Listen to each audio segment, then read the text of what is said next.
Welcome to the Wareham Selectmen's meeting of June 24th, 2014. Roll call, please. Okay, 4 selectmen are present. Mr. Holmes is absent this evening. Town Administrator Derek Sullivan is here, as well as Town Council Richard Bowen. Announcements. Mr. Titlebaum. Yes, I'll start off. This is regarding the Founders Ball in connection with the Wareham Summer Celebration. The ball is on July 12th at 7 p.m. at the Box Mill on Tyhonet Road. The tickets are now down to $30 a pop, and if you want to get a table, you can do so for $250, and that will seat 10 people. The tickets are available from Bob Blair at 508-748-6671. I think you could probably bug our chairman to get some too. Angie Dunham, any of the usual suspects will have tickets. The other thing I have to say, it's not really in the nature of an announcement about a specific event, but as you know, on Tuesday, we had an override election. The election had a beyond decisive result. To the no voters, I think I can say for the whole board, we've heard you, and very loudly and very clearly. As George W. Bush said, elections have consequences. And one of the consequences is that we go back to the balanced budget that was passed by town meeting back in May. Or was it April? April. Close enough. Yeah, close enough. We adhere to these budgets. The Board of Selectmen has no control to independently change those budgets, to independently change those line-by-line department allocations. Town meeting decides, and that's pretty much the end of it. So we certainly, I think up here, regret the loss of services. I think we were very open about what services would be lost. Nonetheless, the result is in, and we'll go forward as a town together. Thank you. Mrs. Whiteside. You know what? I'm gonna not say anything tonight. I need to. Okay. Go ahead. You have some announcements now? Yes, announcements. I have a couple of announcements, and actually, since this one was written by somebody you know, and I can't read it that well, you are going to read it. Thank you, dear. Did he paint that? No, she did. Yeah. Okay, so I'm going to read this one. The 2014 Wareham Gateman Youth Baseball Instructional Program and Advanced Clinic are now starting to form. So we have session 1 is June, for the 4 to 9-year-olds. Session 1 is June 23rd to July 4th. Now, I know it's already started, but you can go down there. The sessions go from 9 a.m. to 10 a.m. for the 4 to 5-year-olds. And for the 6 to 9-year-olds, they go 10 a.m. to 11 a.m. You know, these are really fun. My kids have done this over the years. These are really good. The Gateman players get out there and really give them a good time, and they have some fun. And I think the fee is very minimal. For each session, it's like $50, unless you're in the advanced clinic. We'll get to that in a second. So the first session is the 23rd to July 4th. The second session is July 7th to July 18th. Session 3 is July 21st to August 1st, okay? There's a 10% discount for families, and there's also scholarships available for families in need. So get a hold of them, and you can get on board for this. This is terrific fun. Now, in the advanced clinic, that's 8-year-olds, 12-year-olds, 13 to 15-year-olds, okay? It's a kind of a big swing here. But their sessions are June 23rd to the 4th, same. Only it's $120. It's a little more advanced, obviously, and there's a lot more baseball, you know, education going on at that level. So, because everything is at the level that you're at, okay? So, and it's really good time, and that goes from 9 a.m. till 12 every day. So it's a pretty good thing. The coach, I don't know, you know, there's no number on here, but I have the website. I'll give you the website. The email address is manny.borges, B-O-R-G-E-S, @gateman.org, okay? Really, I mean, your kids they'll have a great time, they'll have a lot of fun, and they'll get out of your hair for a little while. So give it a try. It's always at the high school fields, the old softball fields. Does everybody know where those are? Just as you're going up the road towards the high school, they're on the right. There's a couple of fields there. They're girls softball fields. That's the fields they use. Okay? All right, go ahead. Could you read that one, sir?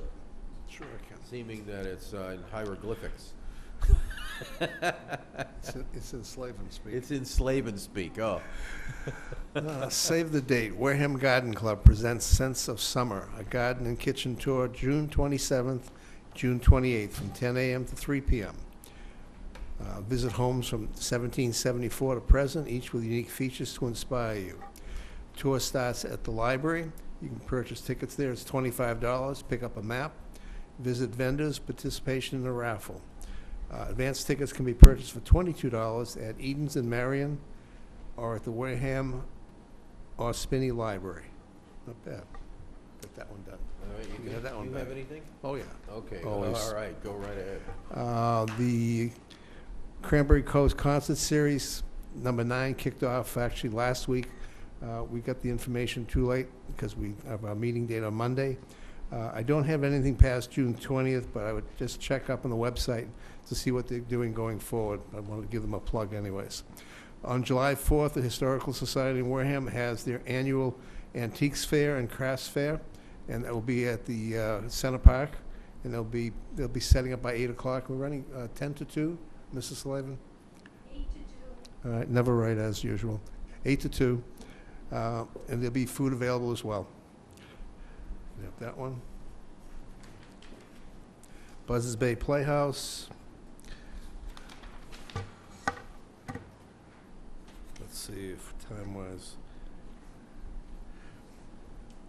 There'll be an event on starting July 6th, Romeo and Juliet, and that will be Sunday, Monday, and Tuesdays at 6:30 p.m. They've also got July workshops for the kids in August as well. Give them a call at 508-591-3065, and they'll get you some better information. Ask for Janet Rogers. Thank you. Want to read an update from the Harbor Master. On June 23rd, 2014, approximately 10:30 a.m., a sewer overflow took place at Independence Lane in Onset, Mass. Approximately 3,000 gallons of waste material was released from the sewer manhole cover. The product entered the bay from an adjacent storm drain. We're talking about storm drains today. The Division of Marine Fisheries and the Board of Health was notified immediately of the situation. As of June 24th, 2015, the Town of Wareham Board of Health and the Massachusetts Division of Marine Fisheries have completed water sampling. The Wareham Board of Health should have results back tomorrow, June 25th, to make the determination on the bathing closure. As people should know, obviously, the onset area going all the way around, all the beaches are closed. Harvesting of shellfish will remain closed in the areas previously listed due to the FDA regulations. We will update you as soon as possible as we're able to reopen the shellfish beds. All closures remain in effect until further notice. If you have any questions, please contact the Wareham Harbor Master, 508-291-3100, or an extension 3186. I'll just list the different areas of Onset Bay, Sunset Cove, Shell Point Bay, Wickerson, Onset Island, Sayers Point, southwest facing side, Fisherman's Cove, Cohasset Narrows, Sayers Point, northeast side, and Butler's Cove. We're expecting most likely to have an answer by 12 o'clock or so tomorrow on that. Hopefully everything is kind of flushed through and we're back to normal. That's all I have. All right, next is citizens' participation. Anybody here to talk to the board tonight? On citizens' participation, we have a logbook up there. I need you to basically log in, name, put your questions down, because we really, a lot of times, cannot answer your questions for you here at this time. And you basically can go ahead and express what you have, and we'll get back to the person afterwards. McBride first, because you can't hear it. Mr. McBride?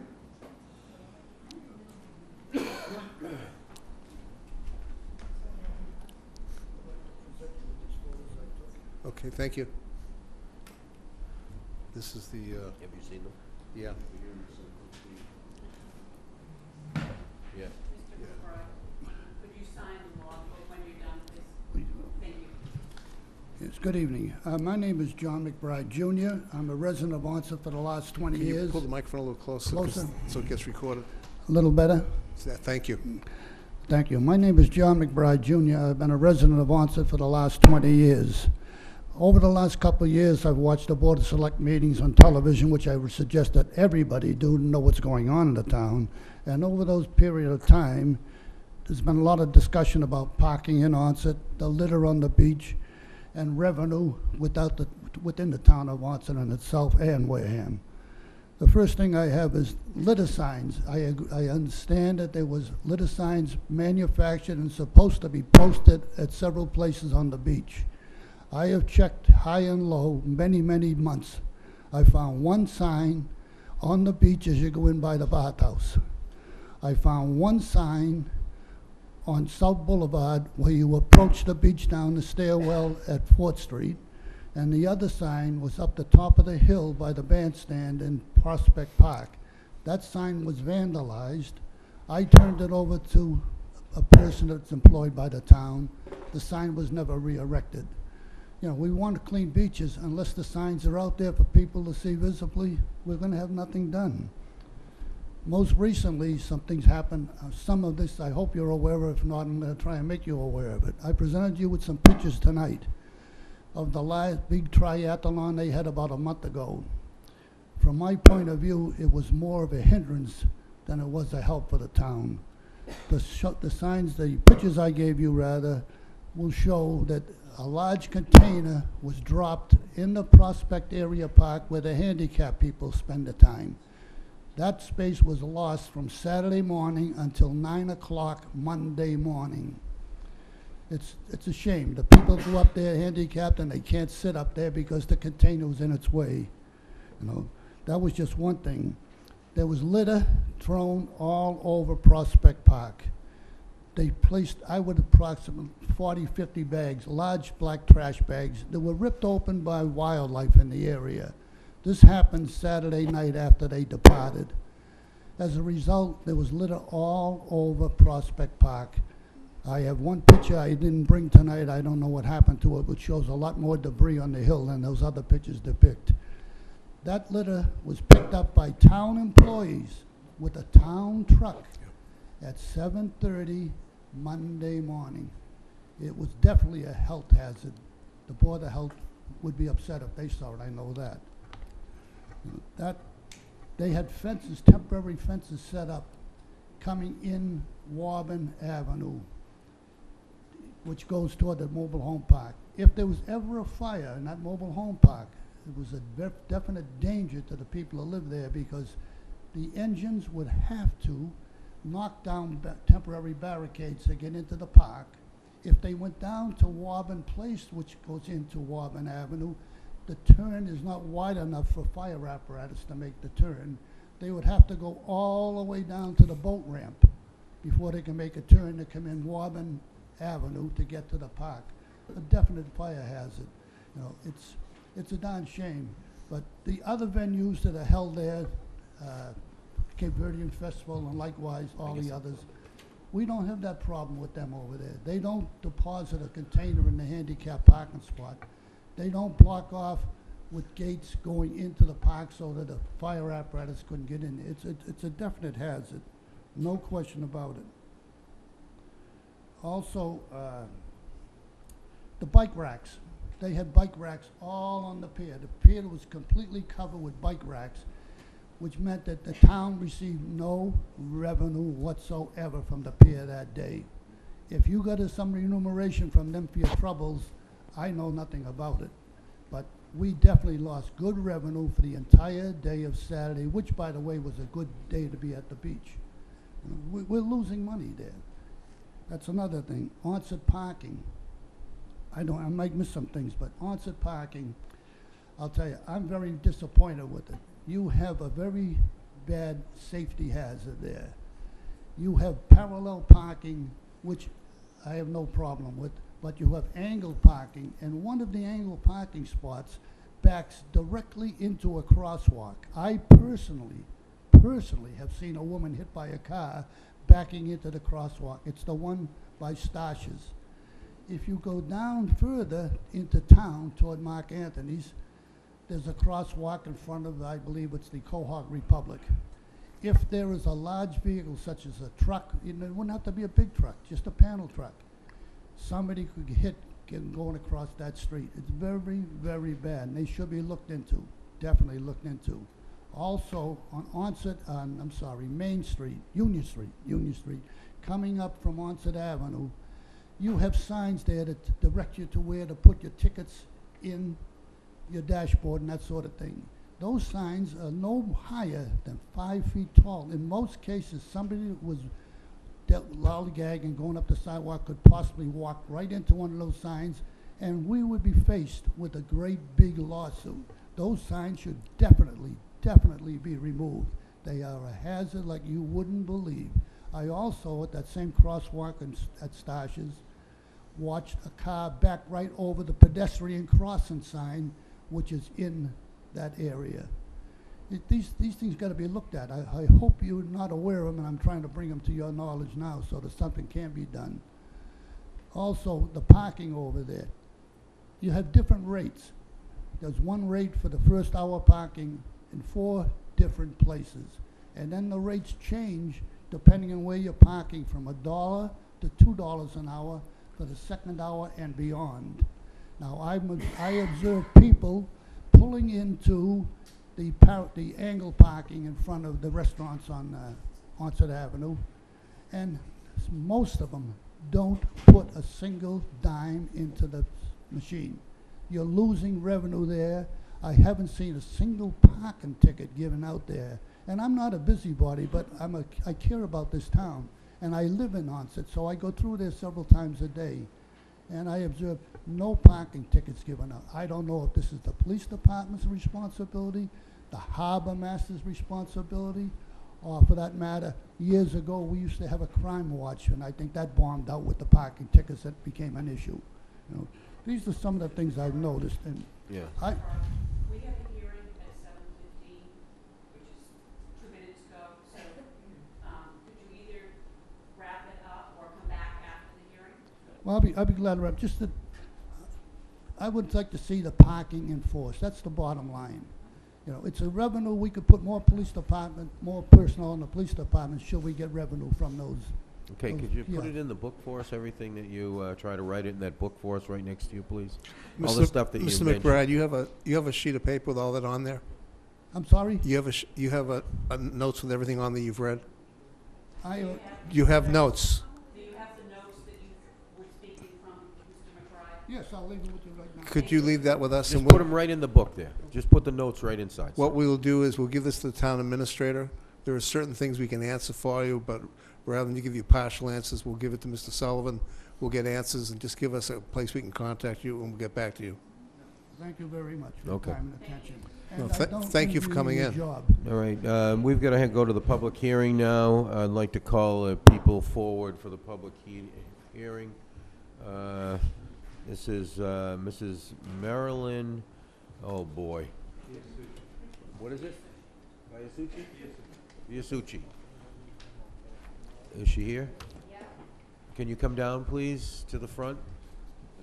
And also, I guess we're going to want all the rest of the people in the dog officer for us and so on. Huh? Witnesses will call, but the dog officer I'd like to have up front.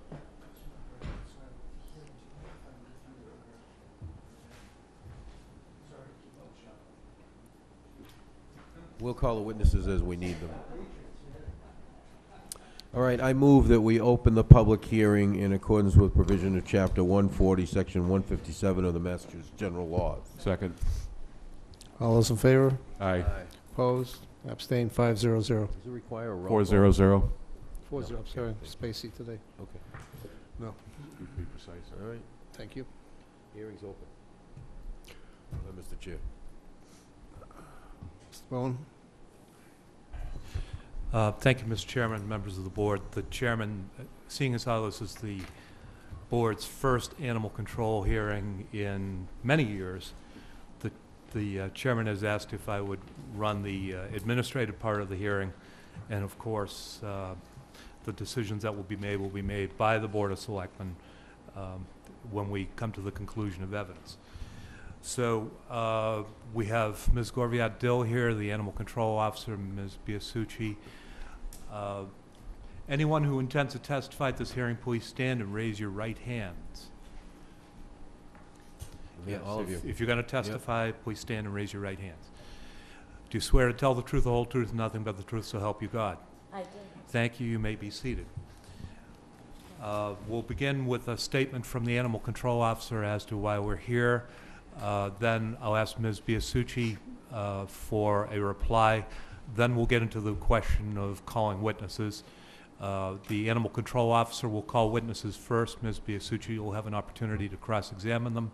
And at the conclusion of her witnesses, you may testify or call any witnesses that you wish to call. And the Animal Control Officer may cross-examine you or any witnesses that you might choose to call. So we're all set? Yes. Okay. Ms. Gorviat-Dill, could you give us a brief overview of the charges? I, Wareham Animal Control Officer Gorviat-Dill of the Wareham Police Department, do hereby file a complaint against Marilyn Biasucci? It's Mary, and it's Biasucci. Biasucci, Mary Biasucci. Sushi. Of 4 Oakdale Heights, the owner and keeper of a dog which is a nuisance by reason of vicious disposition, to wit. On October 17, 2013, at 5:30 p.m., the dog described as a female bulldog named Hazel, owned by Mary Biasucci, attacked another dog, inflicting severe injury. On April 13, 2012, Hazel attacked another dog, inflicting severe injury to the dog and also resulted in injury to the owner, Barbara Gomes Beach. In addition to these attacks, several neighbors have reported that the dog, Hazel, is often allowed to run loose in the area. Due to the dog's aggressive history, the severity of the attack, and the lack of the owner's control of the dog, I am requesting that the dog, Hazel, be deemed as a dangerous dog per Mass General Law, Chapter 140, Section 157. Ms. Biasucci, would you like to offer an opening statement? I would. Go ahead, ma'am. The first incident that she speaks. Mic a little bit closer to you, please. The first incident that she's speaking about, I was there when it happened. My husband, who I was with at the time, he was in the pickup truck. He had the window down. The dog jumped to follow my husband into the house. He saw Mrs. Gomes. The dog saw Mrs. Gomes with her little dog at the, right near the end of my driveway. She ran down, she sniffed the dog. I had yelled to my husband, who was right behind her. She sniffed the other dog. The terrier turned around and bit her foot, for which she was also treated for. When she got bit, she picked up the dog, and within a few seconds, my husband had the little dog, gave it back to the woman. My dog never touched that woman, nor acted with the intent to. All she was doing was sniffing the dog. Miss Gorviat-Dill came to my house and informed me that that woman went by ambulance to the hospital. For what, I really don't know, because it was literally maybe 5 seconds tops of the dogs and my husband handing back the dog, but she took an ambulance to the hospital. Furthermore, Miss Gorviat-Dill then proceeded to tell me that my dog was a pit bull, which she's not.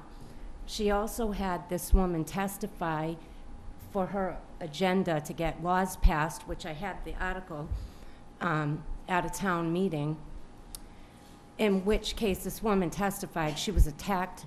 Her and her little dog were attacked by a pit bull. She was never attacked. Neither was the dog. My dog picked up the dog. It's a small dog. It did sustain an injury. I'm not saying it didn't. And not that I don't feel bad about it, I do, but also then with the second incident, my daughter was walking both dogs at the same time. She was jogging with them. She was out in front of my house. Both of them were on harnesses, and they were attached by one leash. There's like a thing. She went jogging by the dogs. this woman was walking by with her kids and her little terrier. I think they're both terriers, actually. My daughter said she went by them. My dogs paid no attention to them. Then the lady stopped with her dog and the kids. The dog turned around and started barking at my dogs.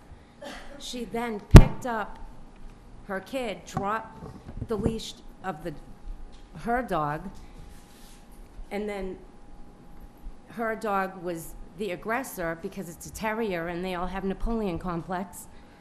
And that dog was injured, and I do feel bad about it. But my dog was being a dog and being protective of its family. That's what dogs do.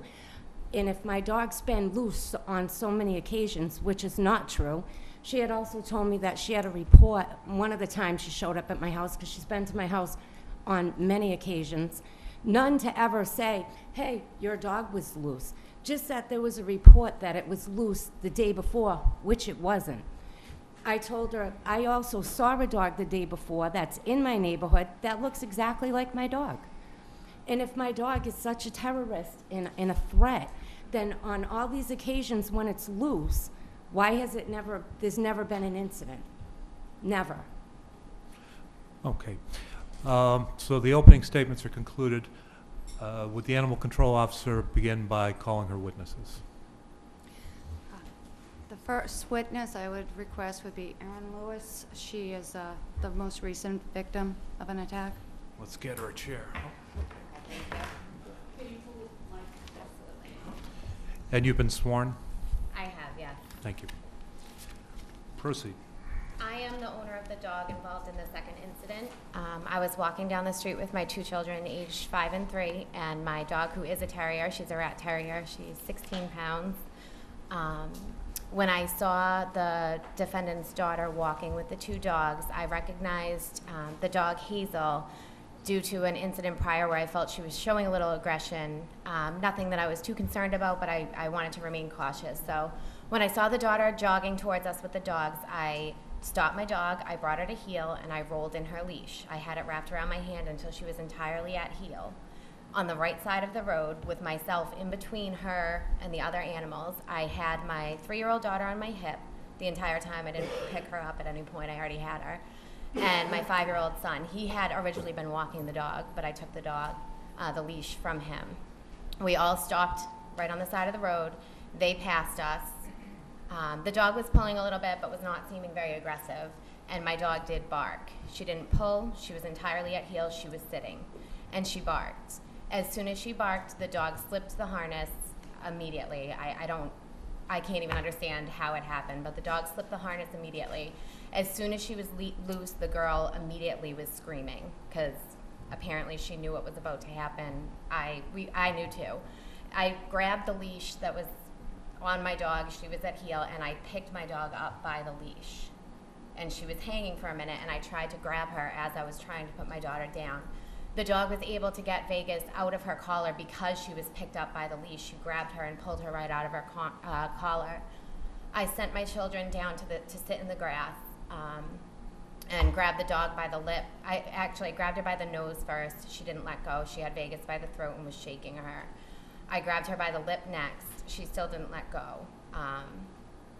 She did fling her at one point. She hit a tree approximately 6 feet up. She flung her up, she hit a tree, and Vegas bounced down to this American Bulldog's feet. She grabbed her again, and that's when I hit her. I hit her in the eye probably 3 times. The third time I hit her, she dropped Vegas, and one of the neighbors had pulled up and splashed her with water at this point, which gave Vegas the opportunity to get away. Her daughter, who had the 2 animals, is very slight build. She had a pit bull and an American Bulldog with her. Only one had a leash, the other one was just connected. When the incident was over, she was sitting in the grass with one hand on the pit bull and one hand on her head like this, just saying no, no, no, no, no. I was securing Hazel, the aggressor, and she said, let her go, my house is right up here. We were the next door down. She said, my house is right there, you can let her go now. And I said, I will not let her go, my children are right there, like, secure your dog. And then she stood up from the ground, took Hazel, and walked. My children were unable to walk home. They were completely traumatized by the entire thing. Thankfully, the neighbor gave my son a ride home. I carried my daughter home. Vegas had run home. There was a trail of blood. When I got home, I left the children with my husband and brought Vegas to the animal hospital, where she was intubated and on the table for over 6 hours. She received, I wrote in my statement that she received 30 stitches, but looking at the records from the animal hospital, it was closer to 50. Her larynx was involved. She was unable to eat or drink water for almost 10 days afterwards. And we had extensive medical bills for her. Did you have more questions? Well, Well, hold on. No, I'm satisfied with her All statement. right. Ms. Biasucci? I don't doubt that. Yeah, you may question the witness, and then at the end you can make statements about the witness's Okay. credibility. How was the dog hanging by its collar without damaging its throat if it's so small? I'm not sure. I'm not a veterinarian, but I definitely picked her up by the leash, and she was hanging at one point. It was very briefly before the dog pulled her out of her collar, but I did pick her up by her leash. Do you find that your dog is aggressive to other dogs? No, she's Like never that it been. barks or? No, she's never bitten another animal. She is very vocal. She's a very noisy dog. She's a terrier. She barks all the Right, time. because terriers, right by the AKC, terriers typically have little tolerance for other animals, including other dogs. Yep, no, she has lots of Because dog friends. that's We go how to the dog breed parks. is. They're small, they're unaware of their size, and brave and determined, this dog seems unaware of its size, often challenging much larger dogs. No, But please, that's please. how the breed is. No, ma'am, if you can pose questions. Okay, did you, when I had talked to you when you came to my house, Yes, ma'am. did you tell me that that was true? That because I asked you when my daughter told me what happened, and I reiterated what she said to me, and that the fact that there was somebody throwing stuff at my dog, you were hitting my dog while she was trying to stop what was going on, and did she not ask you guys to stop so she could get a hold of Hazel? Because Well, hold on. That's a I'm very long. asking her. And that's a very long question. So why don't we just let her answer the question as far as you Okay. asked it? I'm sorry, I don't understand the question in that Well, statement. see, there you go. Why don't you Okay, try it differently? when you came to my Shorter. house, I asked you if what my daughter said to me was what happened. In your eyes, was that what happened? Which was, she jogged by you and the dogs. She was jogging with them. They were harnessed together. And you stopped after she went by you and my dogs didn't pay any attention. And when this happened, that you had let go of the leash Absolutely to not. pick up your kid. The child was on my hip before I even saw your daughter, and I absolutely never let go of that leash. It was wrapped around my hand. Because I asked you if you were hitting the dog and somebody else was throwing stuff at her to try to stop what was going on. Yeah, Did she ask you to stop so she could stop what was going on because she couldn't get at the dog because you were hitting it and the She other was- one was throwing stuff at it? she was sitting in the leaves. Well, I'm sorry, I couldn't hear the answer. She was sitting. The daughter wasn't. I see, okay. She wasn't attempting to break it up. She looked like she was in shock. She just sat down and held the pit bull. There is no pit bull. She held the younger, non-aggressive gray dog. There's no gray dog. I apologize. She held the other animal. Actually, both dogs she has that she had with her are Old English bulldogs, both of them. I will speak to, I would absolutely like to say that the dog was never in any way aggressive towards me, and I'm very lucky. It was just a reaction to immediately grab this dog, and I can't imagine the damage that would have been done if the dog was people aggressive. She's clearly not. She didn't turn on me at any point. I hit her several times. She never even snarled or snapped at me. Thankfully, like I said, I had my child on my hip when I first grabbed her, but she was definitely incredibly aggressive towards my dog. Questions from the board? Mr. Titlebaum? After the incident, and you apparently spoke with Mrs. Biasucci, Yes, sir. who paid for the medical bills that you incurred? I did. Was there any offer for Mrs. Biasucci to pay those bills? Absolutely. They said all the right things. They said that they were going to pay it all. They were incredibly concerned with my dog. Her husband came by to visit. He signed a contract saying that they would pay us $100 a month until the bills were paid off in full. None of that ever happened. So you haven't received Not 1 cent. any of the money towards your bills? I'm not No, going to call sir. it compensation because that presumes... No compensation whatsoever. Okay, But thank you. we have the contract saying that they would compensate us. That's all we got from them. Can I just add to that? My Sure. husband does not live with me. He was barely living there. It is his dog. When he signed a contract with them, was not living at my house. They knew this, and according to what I was told by him, that Miss Corvette Dill, I guess, had spoken to them and said to him, oh, now this is what they're gonna do. They're getting a divorce. I'm trying to pay a lot of bills on my own by myself. I'm also trying to fence in the yard, but I first had to fix all my neighbor's fence that had fallen into disarray into my yard that they didn't even pick up the fence. And I just replaced a huge section of it so I can continue to fence in my yard. So then it's not a question of whether my dogs are loose or viciously attacking people. Mr. Titlebaum. Where is the dog today? At my house. My husband lives with Ralph Gracia, Vice President of Jack Conway Real Estate, and apparently he's afraid of dogs because he said that he was going to, take the dog. He's supposed to pay for everything, their vaccinations. He said he was going to pay for the food. He was going to pay them. He had told me he made a contract with them. He also told me he made a couple payments to them. I don't have any contact with him. Ms. Whiteside. Thank you. Yes, thank you. Whose dog is it? The dog, The dog in question that, I have the dog. but who is the owner My of the dog? husband. May I speak to that? No. Okay. But you are the keeper of the dog. The dog lives with you. Well, I'm not gonna. And- No, but the dog has been living with you since the dog came to your... Since he got the dog. Okay. I'm not sure. Have you seen the pictures of the supposed injuries to the dogs? To the dog? To the rat terrier? Maybe the animal control officer could offer those into evidence, making sure that Ms. Biasucci gets copies so that we can have them properly in front of the board. I saw the pictures.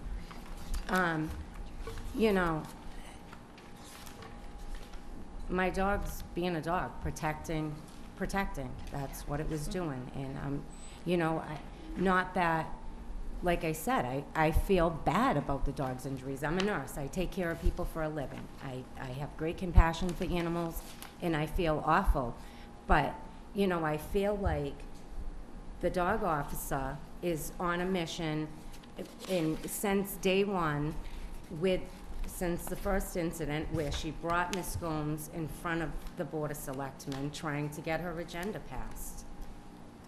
And that's how I feel, and that's how she always made me feel, when I tried to speak to her, just Okay, but just for now, one-on-one. the question I'm is, just- did your dog attack this dog, and was the attack unprovoked? So Correct. let's just focus on that for the moment. Did you have those photographs that you wanted to give to the board? Yes, sir. Okay. I'll be entering into evidence 2 sets of photographs. One would be the first victim dog. I have a copy for her and a copy for you as well. Okay. Did you take pictures of my Hold husband? on. I'm just No, you asking can a wait. question. Wait. I'll ask that question. Would you just tell us who took these photographs? I took the first... Sorry. The photographs of the first victim's dog, Barbara Gomes, I took at the time of the incident. The second series of photos would be Miss Lewis's dog, and I believe they were actually taken by the veterinarian who was treating the wounds at the time that they were being treated. All right. Why don't you give them to Mr. Tropiano, and we'll mark those as Exhibit A. Ms. Biasucci, do you have any objection to those being offered to the board? Actually, I do, because State your objection. I just feel like, you know, it's, okay, look what this big mean dog did, but what do you expect an outcome to be? Okay, now, Ms. Biasucci, you can object because you feel that they're not authentic. You can object because your animal didn't commit the injuries. I feel like it was provoked when her dog turned around. Do you dispute the authenticity of the photos? No, I don't. Okay. Why don't you give them to Mr. Tropiano? Thank you. So Exhibit A, photos.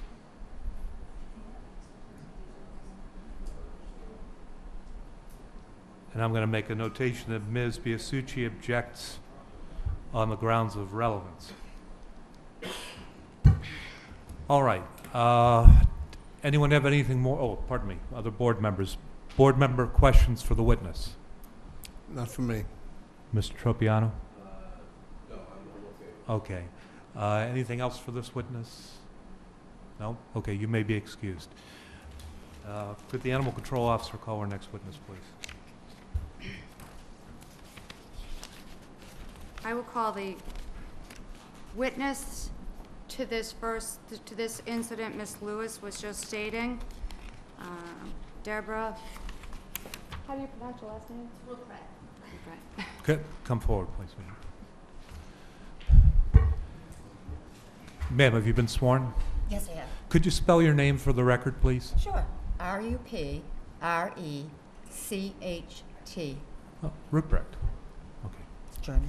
All right. You may proceed.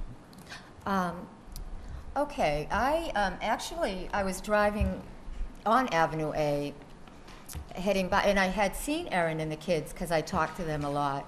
And I didn't realize when I pulled up that there was a dog, the not pit bull, American bulldog, that had the small dog in the mouth, shaking it around. What I saw was Erin screaming, my kids, and my concern, what I immediately did, because I know that I've been told, I've read that you immediately if you throw water or anything on the dogs, it will break them up. I had an ice white chocolate mocha latte from Starbucks earlier that day, and it was melted ice that I threw at the dogs. And in the meantime, my concern was the children. So, because the kids were screaming hysterically, my heart was breaking. And the thing was, it wasn't exactly on her property. It was on the line by the street. It was also on the street. And so what I had to do, because the little one, Isaac, was just so hysterical that he couldn't walk. And that's the thing that bothered me. It was traumatizing to children. And when you say that it doesn't, thank God that the dog's not aggressive and it doesn't hurt children, you know what, it does. It hurts them psychologically, and you can't tell me it doesn't. So I had taken Isaac back. But in the meantime, which was great, is I had some painted rocks that my friend had done for a fundraiser we were doing.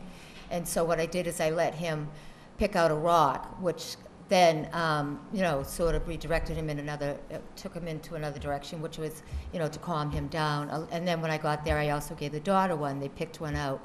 And her dog, in the meantime, she was bringing up her daughter with the dog, and the dog was just also traumatized. And that's pretty much what I have.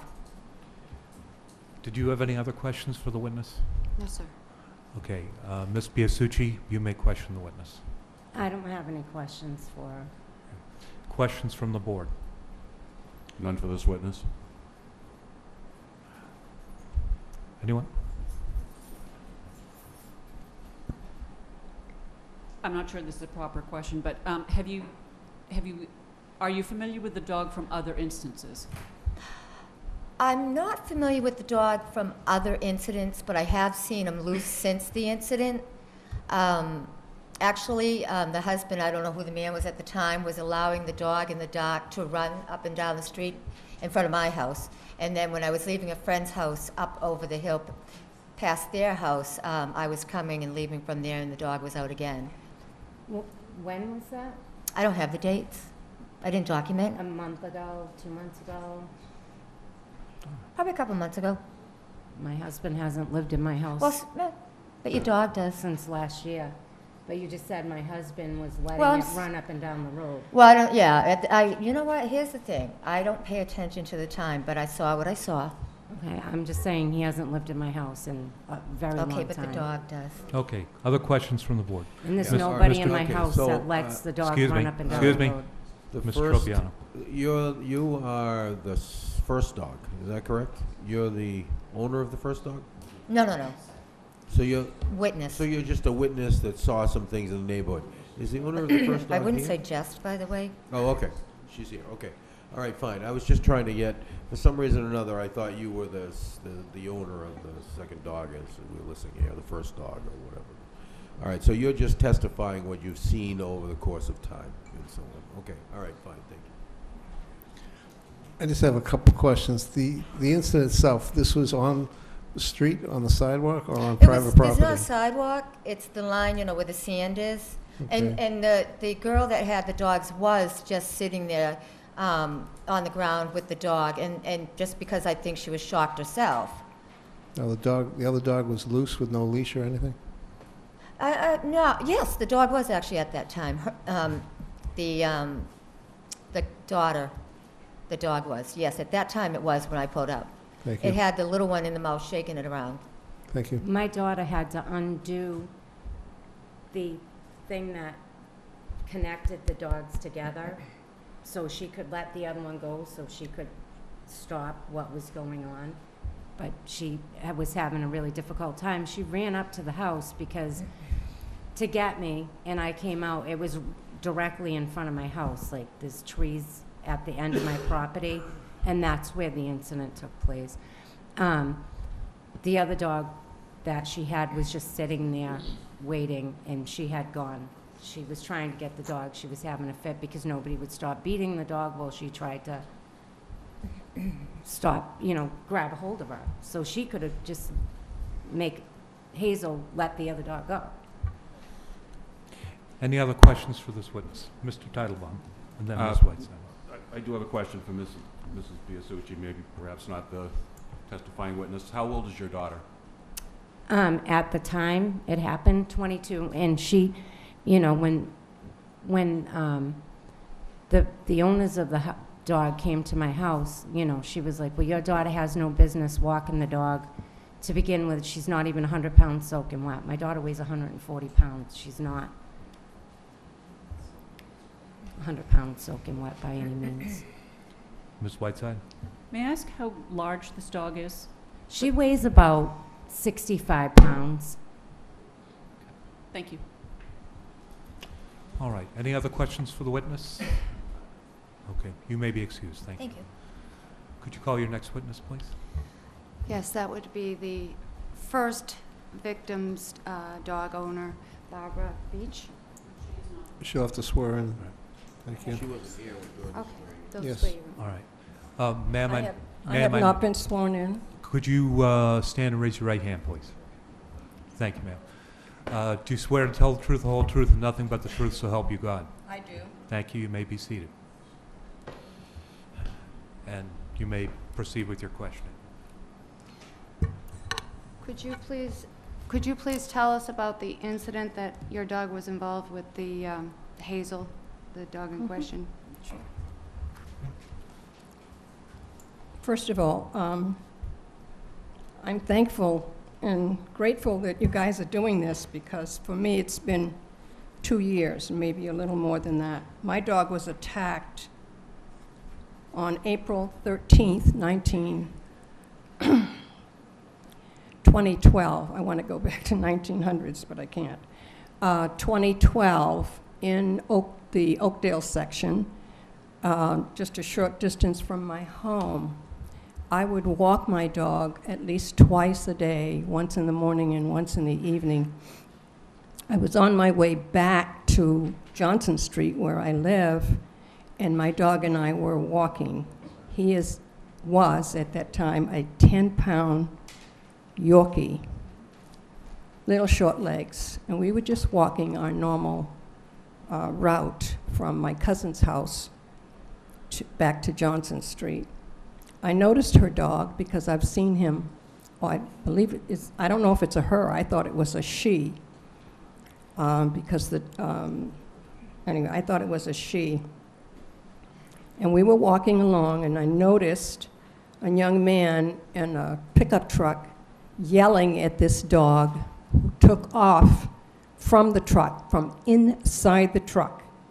Inside the truck.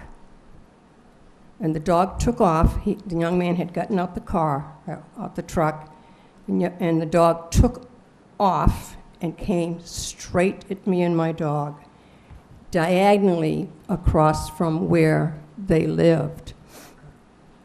And as soon as I saw that and heard him screaming, I immediately knew that my dog and I were in trouble. Before I could pick up my dog to help buffer him against the attack, the dog was on mine. His name is Brownie. He's silver gray, but his name is Brownie. And I did everything I could to keep the dog from tearing his head off. He had my dog's neck in his mouth, and the only way that I could protect my dog was to jump on the dog and to grab the collar, because he did have a collar, and continuously pull him away from my dog. I managed to do some of it, but I couldn't do all. The young man came running down towards us, yelling at the dog, and when he got to us, he was able to pry the dog's mouth from mine. That's the only thing that saved my dog. Otherwise, he would have bit his head off. I had to take him to the emergency hospital in Buzzards Bay, and we spent 3 hours there while they treated him. He spent another 2 months being treated at the Buzzards Bay Veterinarian Center, where he goes normally for treatment. The dog was terribly traumatized. He still has nightmares.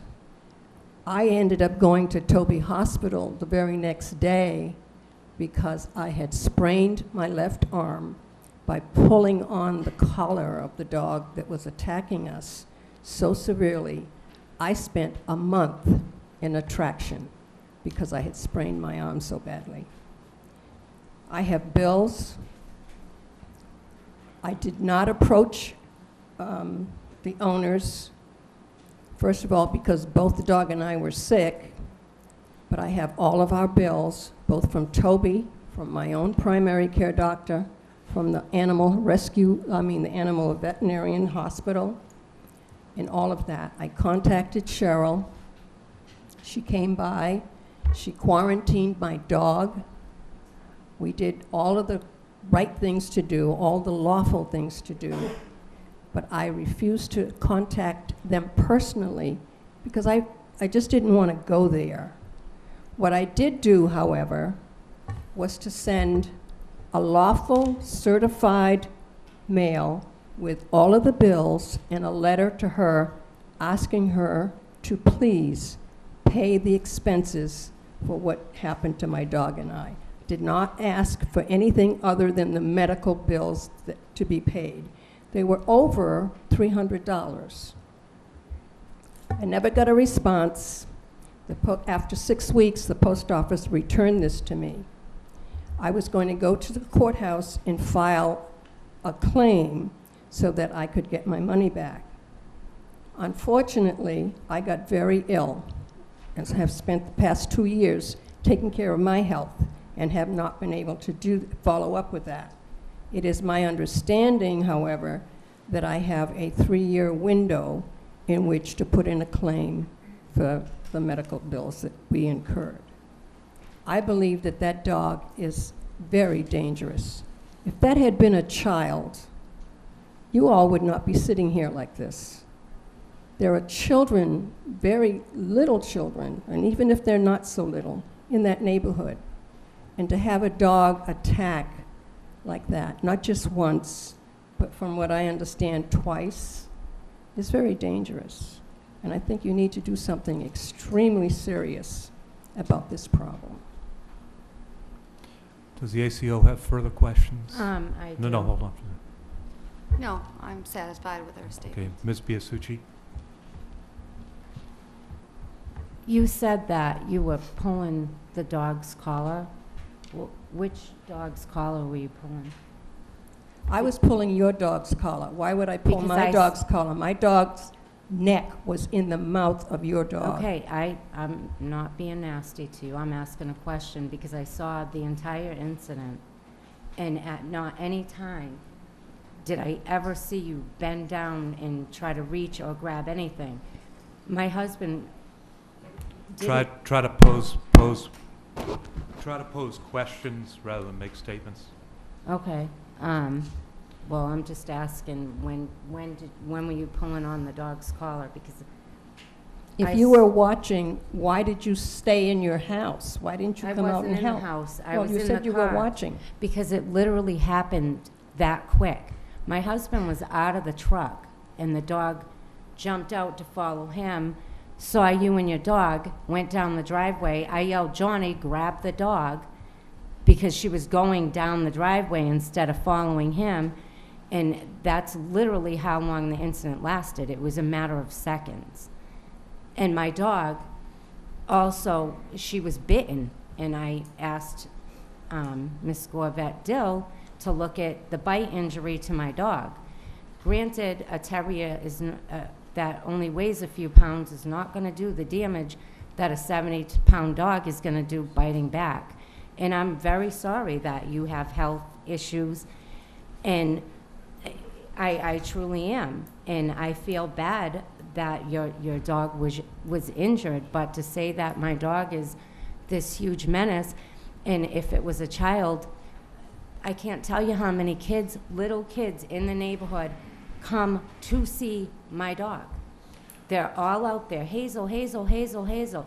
Sometimes I have to say to them, guys, can you just let her be for a little while, because then she's running around excited, and I just want her to, you know. Ms. Biasucci, this is your chance to question the witness. Okay, I'm sorry, but. It's all right. Do you have any further questions for the witness? No, I don't. Okay, questions from the board? Mr. Titlebaum. Yes, I'll repeat the question I asked of the first witness. Have you ever received any compensation for your dog's veterinary bills? No. Did you receive an offer to pay any of your veterinary bills? No. I'm going, just a question for counsel, I'm going through the paperwork here. Are we going to have to take notice of these? Yeah. I'm going to ask the animal control officer, since you've provided the board with an administrative file, I'm going to ask that you formally present it to Mr. Tropiano so that we can mark it. I'm going to ask that you give Ms. Biasucci a copy of the documents so that she... I think it should also be forwarded to my husband. Well, he's not here, so... But he should be. He has his opportunity to be here, and he's not. No, he doesn't even know about this, because I have restraining orders against him. Okay, well, we can't sort out your domestic issues here. We're here to... Or anywhere else. Well, ma'am, That's we're fine. here to determine whether or not your dog is dangerous. I understand that. You're the person who's here. You're the person who said that she is the keeper of the dog. That's correct. All right. So let's stick to the issue of whether your dog is dangerous, right? Yeah. Good. Would the animal control officer, could you give a copy of your file documents to Ms. Biasucci, and would you provide a copy to Mr. Tropiano? May I ask a question of her? Well, let's take care of this Okay. evidentiary issue first. Would you like me to list each item as I hand it out? Why don't you just read off which each item is, and then give it to Mr. Tropiano, so that it's in evidence. First item is the request for the dog hearing made to the Selectmen Board October 22nd, 2013.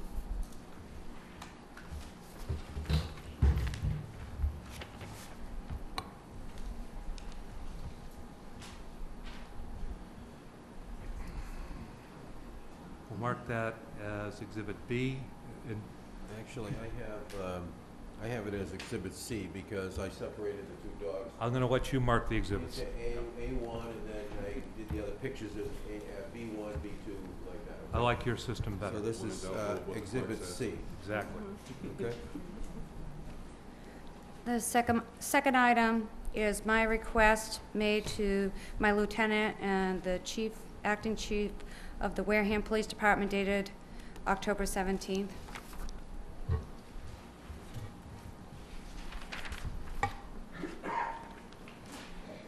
This will be Exhibit D.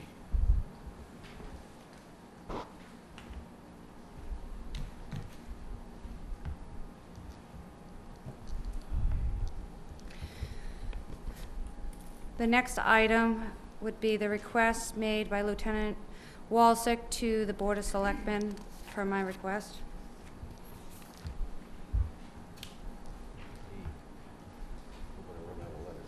You get 26. Exhibit E. Then you go to doubles, AA. Exactly.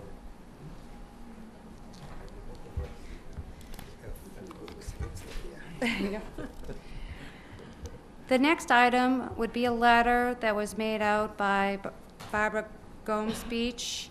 It was addressed to Miss Baisushi, dated June 13th, 2012.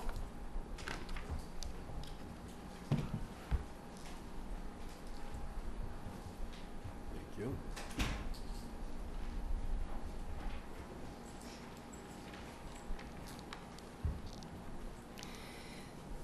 The next item will be the report made by myself after having spoken with Miss Beach from the incident involving her dog.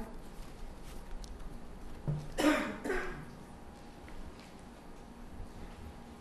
this one's going to have two because it's 2 pages, so it's going to be Exhibit G. Just for the record, this report also includes photographs. Exhibit The G. photographs were submitted earlier. So the That same first set? photographs? Yes, sir. Okay, thank you. Those photographs were from that report, sir. The next item would be the report made out by myself after speaking to the second victim, Miss Lewis.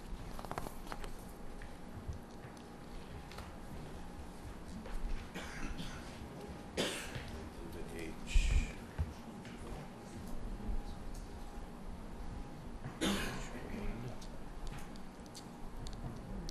The photographs from that incident had been submitted earlier. The next item would be the statement by Miss Lewis and a copy of her veterinarian bills.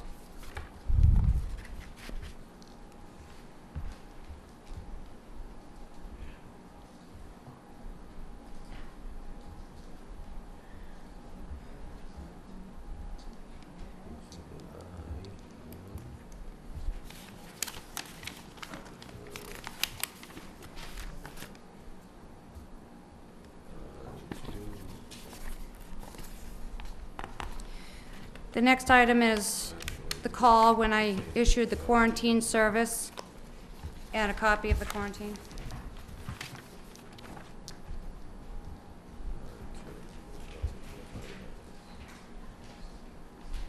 Thank you.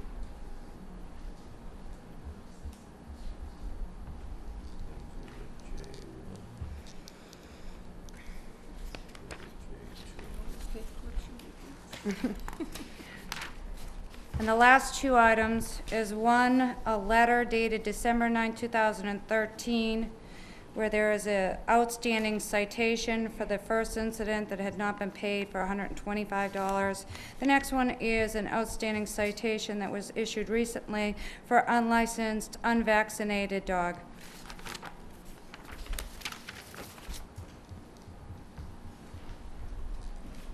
They've all been paid.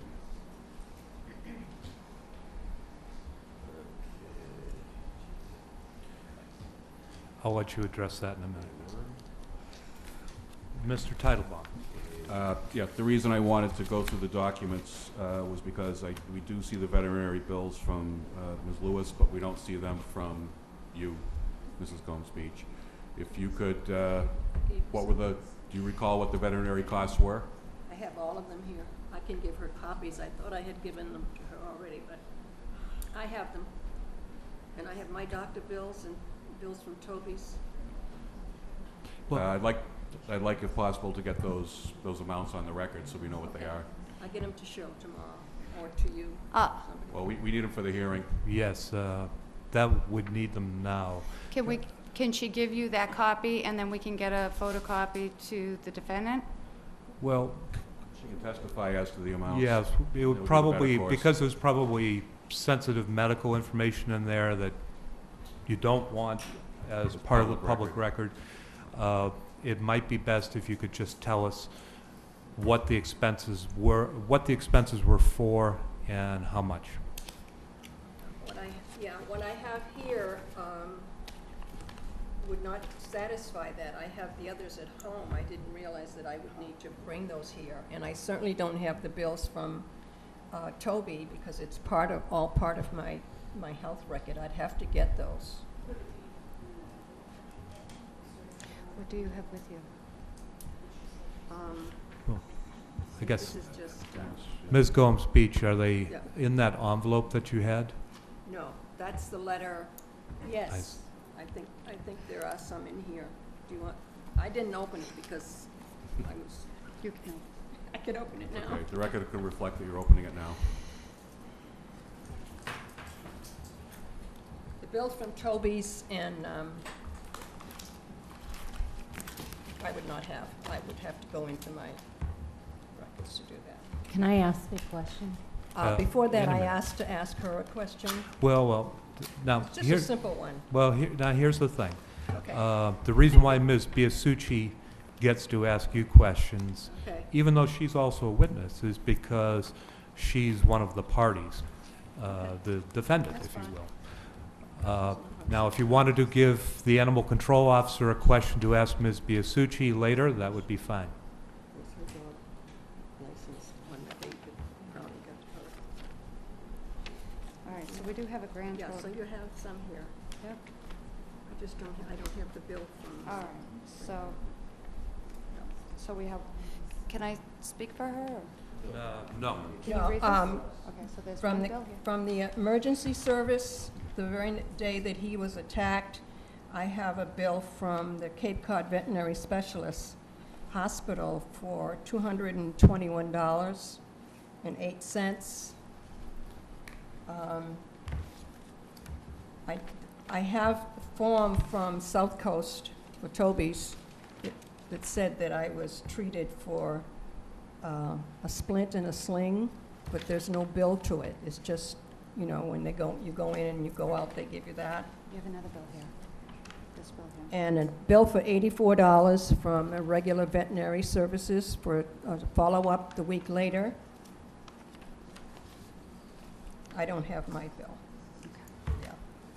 Okay, we're And not they- going to, They gave him extra rabies shots. I've got, you know, a bill there for $40. I've got, so. could you hand those to Ms. I'm gonna Biasucci give her so she that can look at them? copy. She can have that. Thank you. yeah. So if Ms. Biasucci wants to ask any questions Sure, about I those have it on my documents, computer. she may I- ask you those questions. I just, Mhm. do you have medical insurance? Absolutely. I'm just curious because if you had medical insurance, if the hospital bills that you say you incurred because of this were covered by medical insurance. Okay. And if I didn't have medical insurance? I'm just saying that the bill That's not the shouldn't question have you to be should be paid asking. twice. Well, I'll tell you what, we'll leave it there since the question of medical insurance isn't probative of whether the dog is dangerous or not. Well, but if she's saying that I should have to pay medical bills, I think I have the right to know if they were covered by insurance. All right. And Ms. Gomes Beach, do you recall whether you were covered by insurance on those? I was covered by insurance. I did not have to pay a copay going in or out of Toby's Okay, because I pay enough in health insurance premiums, all right, but that's not the question that should be asked. okay. Well, you can relay questions to the animal control officer if you want. Any other questions from the board for this witness? Ms. Whiteside? One of the documents you gave us, I believe, indicates that the dog was not licensed as of May 22nd of this year? That's correct. On that date, I checked with the clerk's office at the Wareham Town Hall, and on that date, the dog was not licensed. In the past, it has been licensed under the woman, Mary, by a sushi sitting next to me as the dog owner. She has licensed the dog in the past, but on that date, the dog was overdue because it is due in January of each year, so it was not licensed, and I issued a citation. She also did not have a rabies certificate that was filed with the clerk's office showing the dog to be up to date on his rabies vaccination as required by law. What about when he attacked Thank you. Ronnie? And I did tell Ms. Biasucci I'd give her an opportunity to address those two issues, so go ahead, ma'am. She is licensed and vaccinated. As of which date? You talking about last year or this year? Because I'm not clear on last year, I don't. Well, how I don't about know. last year and this year? She, all the fines have been paid, the licensing's been paid, and she's up to date on her vaccinations. Okay, and currently licensed? Yes. Other questions for the witness? Thank you. You may be excused. May I ask her a question? Well, I'll It's tell you what. Do you have any other witnesses? No, sir. Are you going to testify? For example, what you did in response to the Yes. calls, documents you may have created, conversations you may have had? Yes. Yes. All right. Go ahead, please.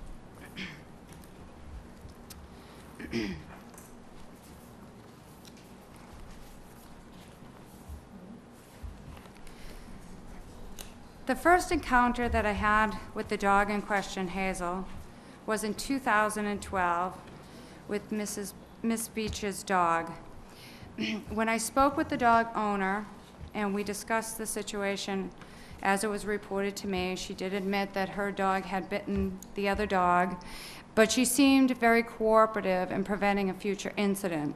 She seemed that she would take appropriate measures to protect the dogs and children in the area, and that the dog, I met it did not seem aggressive, it seemed people-friendly, and she said that she would assure me that she would take appropriate measures to prevent a future incident. I did not request a dog hearing at that time. After the second incident with Miss Lewis, I attempted on several occasions to speak with the dog owner and left multiple notices at the door. Nobody called me. Nobody discussed the matter. The daughter, one day as I was patrolling by the house, which I do on a daily basis, was leaving her car, and I asked her to talk to me about the incident, and she basically said the dog deserved it and had an attitude with me.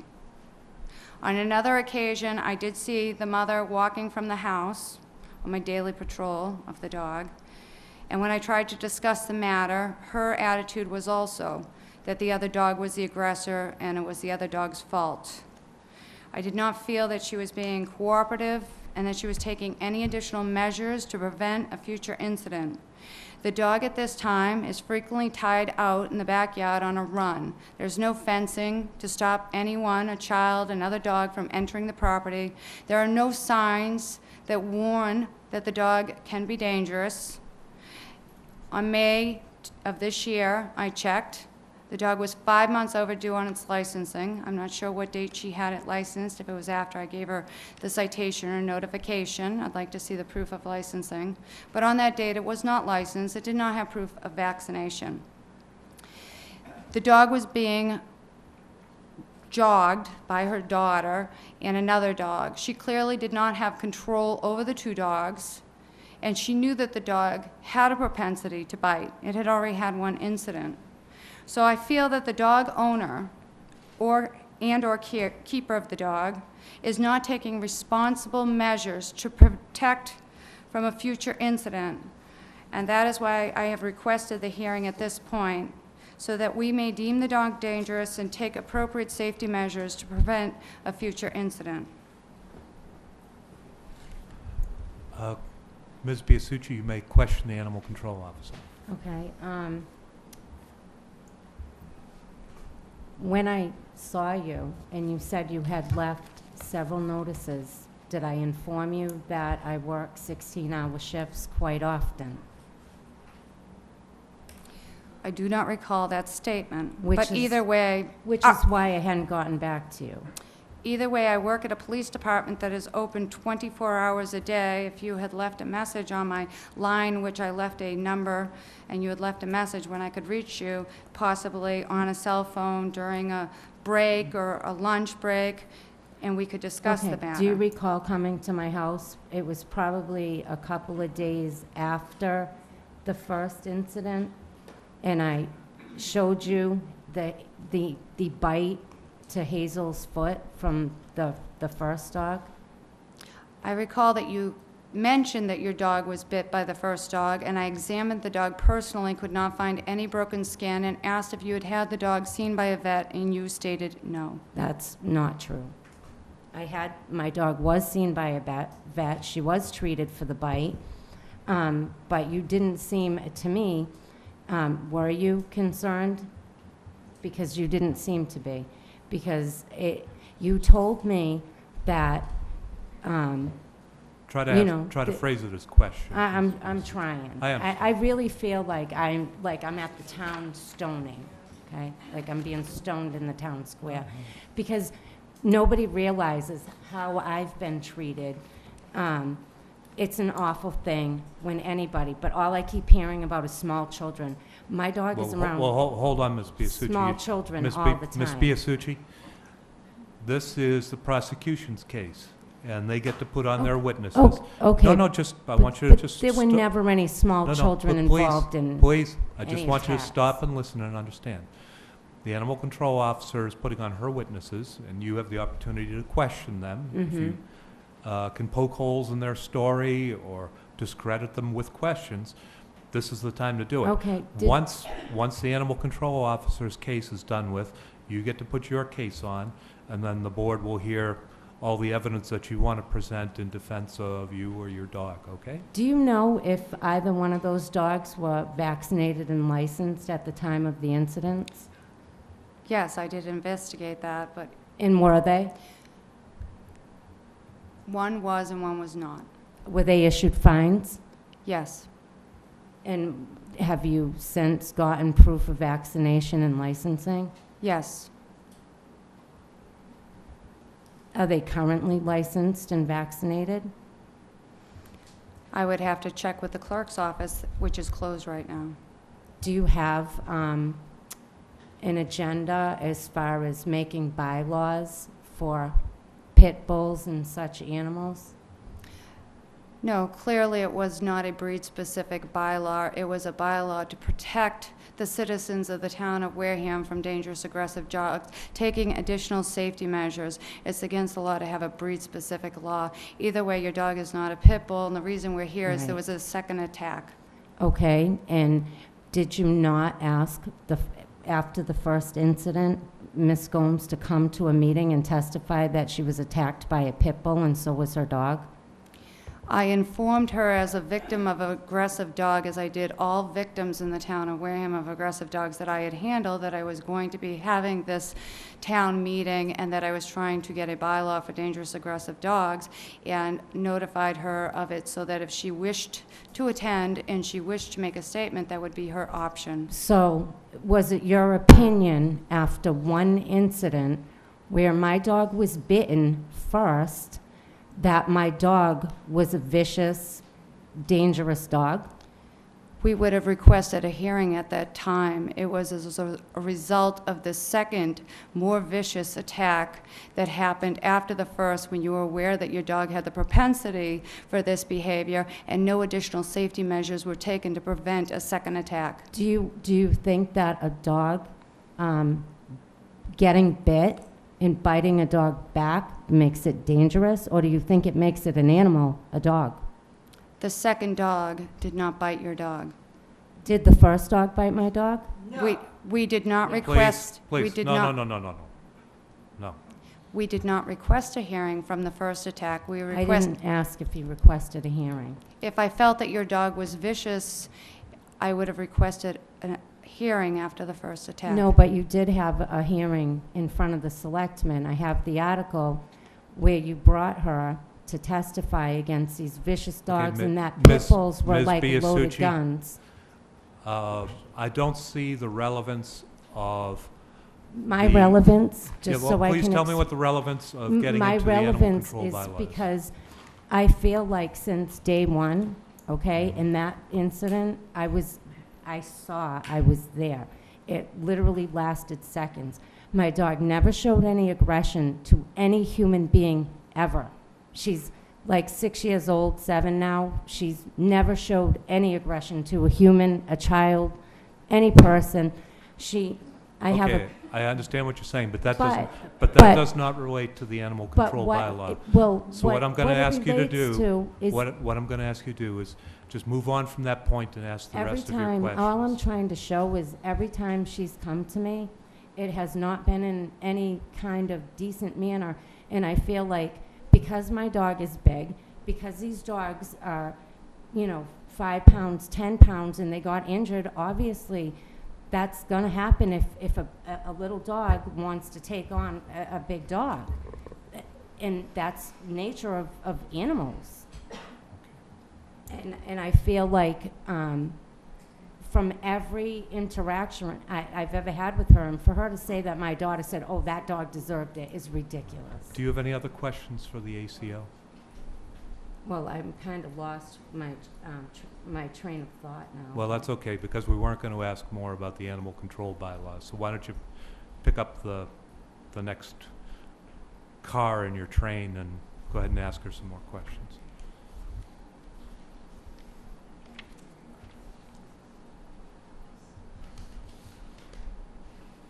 What is it that you feel deems a dog dangerous? A dog fighting with another dog, or because I believe the Massachusetts laws to deem a dog vicious or dangerous is attacking humans unprovoked. I'd like to enter into evidence a copy of the law. No, you have to answer her question. Okay, I was going to read from it, but I didn't know if you You can read from it. Okay. So we are here today because of the Massachusetts General Law, Chapter 140, Section 157, that any person may file a complaint in writing to the hearing authority that a dog owned or kept in a city or town is a nuisance or a dangerous dog, provided, however, and it does give various reasons why it cannot be deemed dangerous. Well, let me ask a question from Ms. Biasucci. Is it your understanding that a dog can be deemed dangerous only if it bites a human being? No, that's incorrect. It can be deemed dangerous if it attacks another animal unprovoked, if it... Okay, you can ask your next question.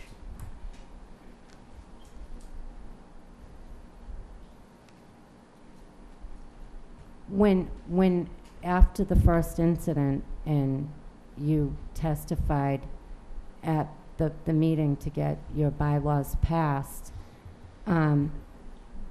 what exactly were you looking for as far as protecting the citizens from these dangerous... No, I'm sorry, we're not going to No, pursue that line of what inquiry. I'm trying to get at is what it is she's looking for. Well, why don't you ask her that question? What is it you're looking for? I've actually outlined several options from the law that I feel would be appropriate measures to prevent a future attack. What I'm looking for is to prevent another animal, or hopefully not another person, from getting injured or attacked by your dog. So I feel that because you have not taken measures on your own, then we have to order measures to prevent a future incident. Would you like me to list each measure individually? Sure. Well, she says sure. Okay. The first measure would be for the dog to be humanely restrained. The second measure would be that the dog be confined outdoors in a securely enclosed and locked pen. The third would be that the dog, when it is removed from the premises of the owner, the dog shall be securely and humanely muzzled and restrained with a chain or tethering device not to exceed 3 feet in length. That the owner provide proof of insurance coverage for the dog, and that the owner provide animal control with information by which the dog may be identified throughout its lifetime. Okay. Did you further questions for the animal control officer? Would that last one be like when I came outside and you were in my yard taking pictures of the dog? I took a photograph so that I could identify the dog, but I would prefer a microchip so that if your dog got loose, under the state law, all dogs that are found have to be scanned, and therefore any shelter or animal control officer that has dealings with your dog would be able to identify that it has other dog aggression and prevent an incident. Have you ever gotten any phone calls from anybody stating my dog is loose? Yes, multiple calls. Usually it's after hours in the evening when I'm not working, and they leave messages. Have you ever found her loose? No, I have not. Well, you said you drive by my house daily and that she's frequently loose. So do you see other dogs frequently loose? Because I have pictures of several of them that I see daily loose in my neighborhood.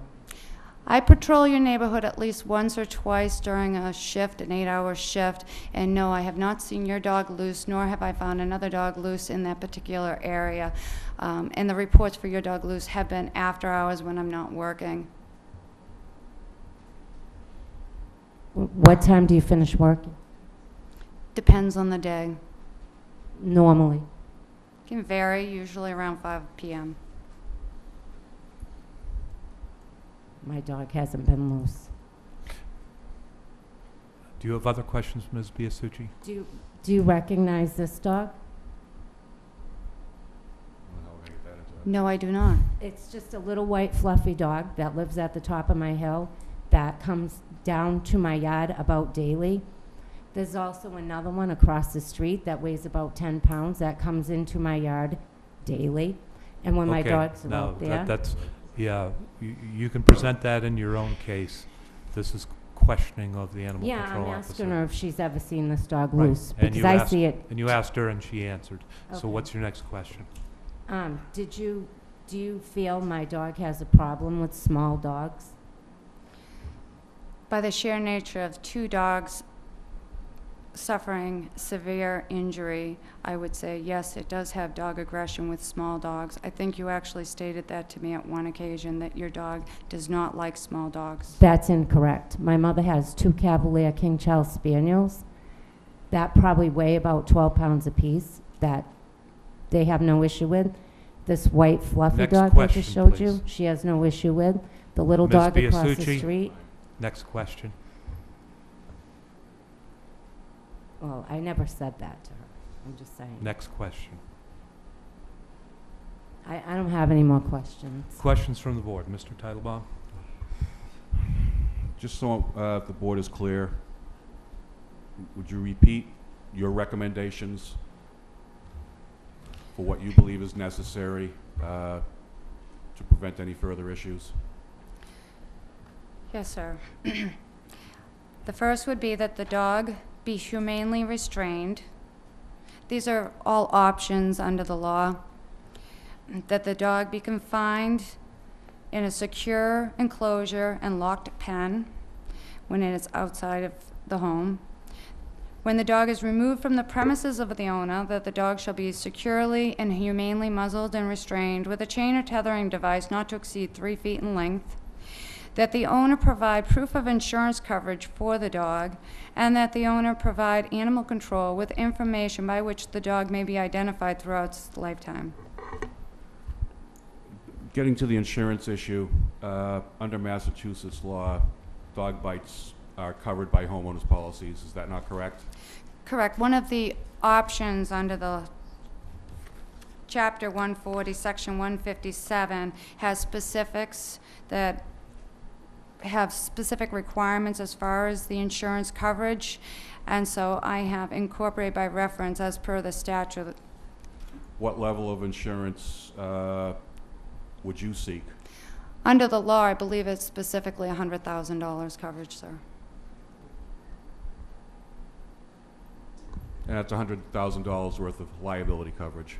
That's correct. That specifically states that particular dog will be covered. I'm hard-pressed to think of any homeowners policy that doesn't contain that much liability coverage, generally speaking. I am, however, very hard-pressed to find any policies that reference dog bite specifically, given that a dog bite liability is considered to be under general liability in the standard Massachusetts insurance forms.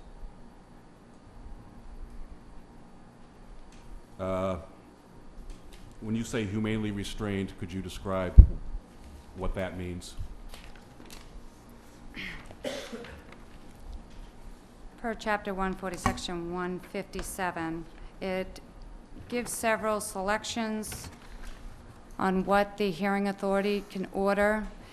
And the first item that it has is that the dog be humanely restrained, provided, however, that no order shall provide that a dog deemed dangerous be chained, tethered, or otherwise tied to an inanimate object, including but not limited to tree, post, or building.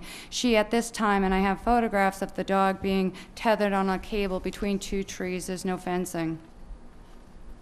What size, you referenced an enclosure, what size enclosure would be considered a humane restraint of the dog on the premises when it's outside?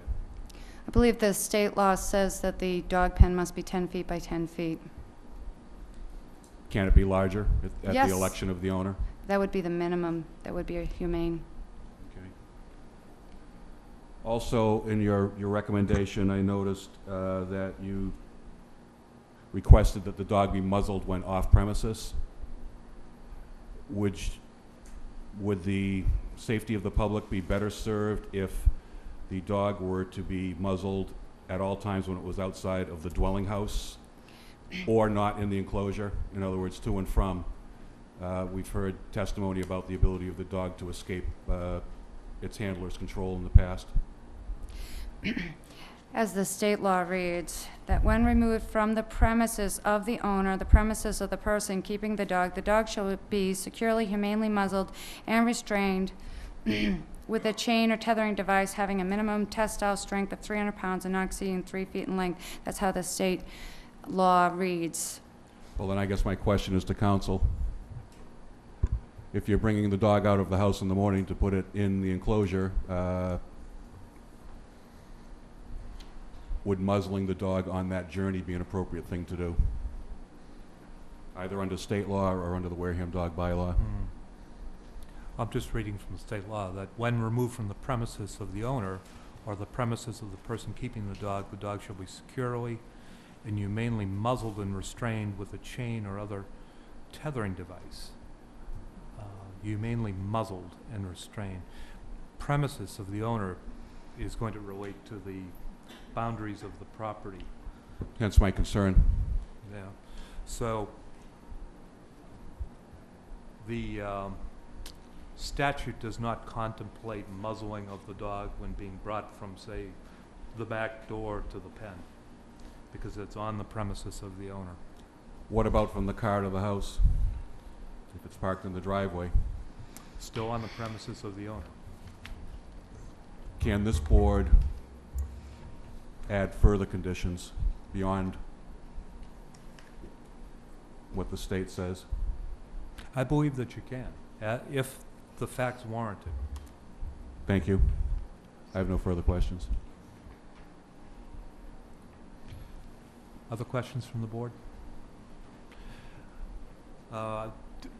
Does that conclude your case? Yes, sir. All right. Ms. Biasucci, you may now present your case and any witnesses or documents that you wish to offer to the board.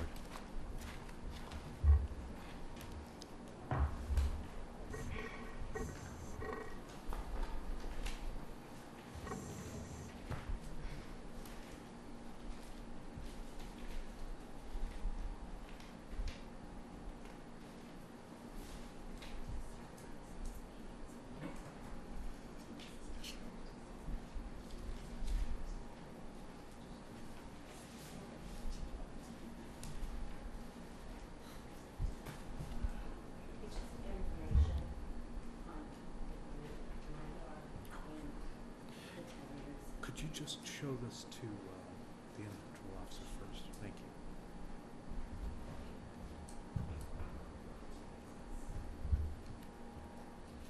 This is the type of dog I have.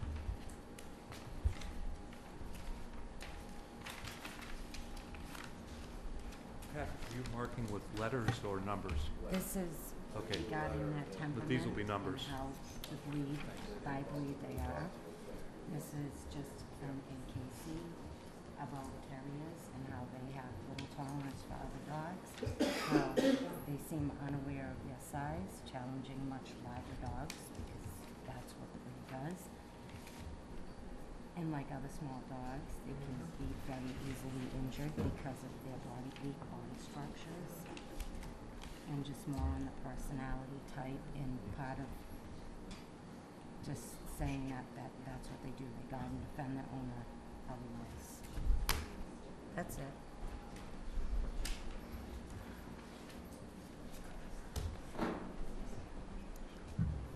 All right, thank you. Why don't you give those to Mr. Tropiano and he'll mark them in as exhibits.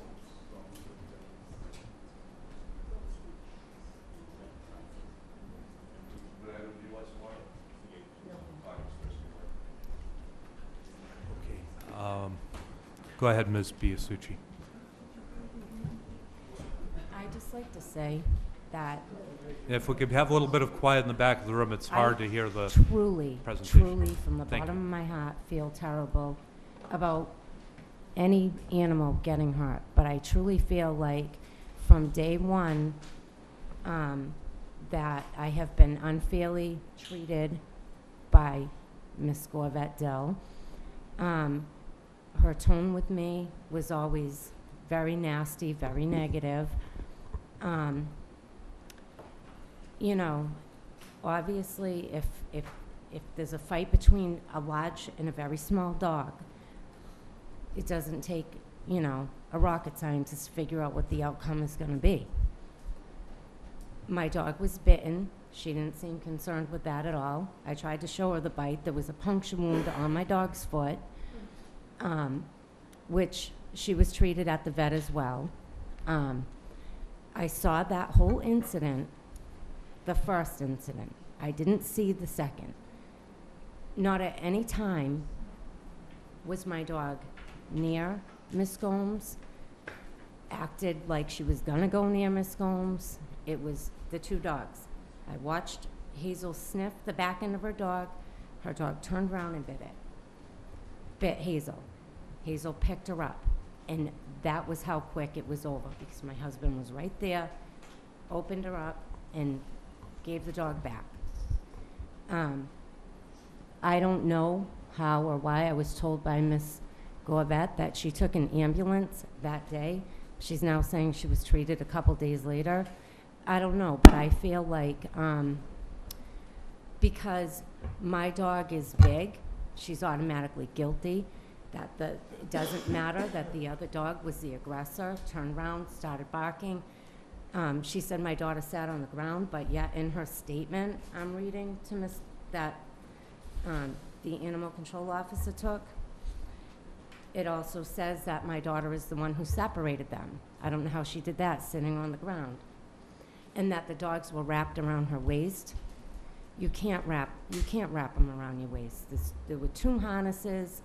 They were both connected, and she had one leash. There's no way you could wrap the dogs around your waist. And like I said, I truly feel bad. I never got any correspondence from Miss Gomes.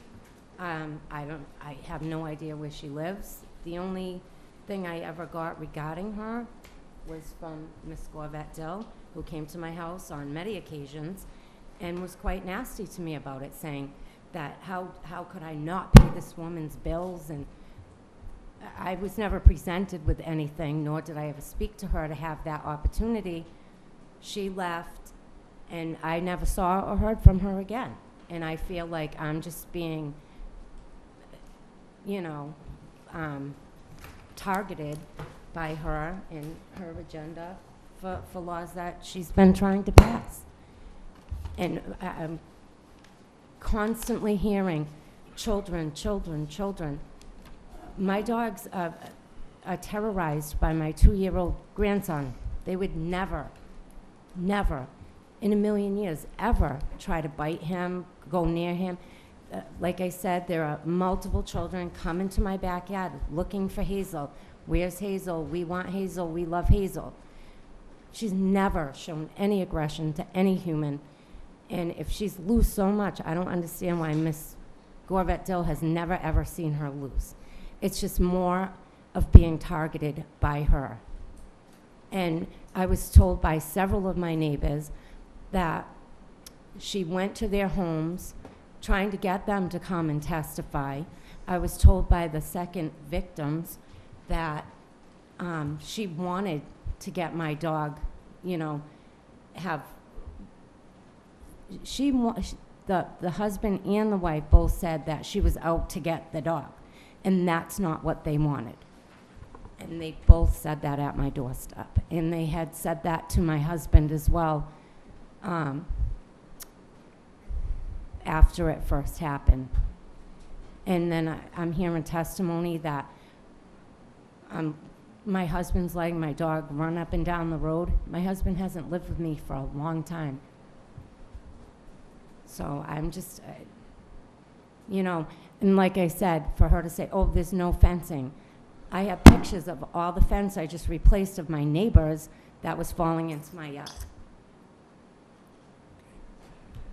Questions by the animal control officer for Ms. Biasucci, if any.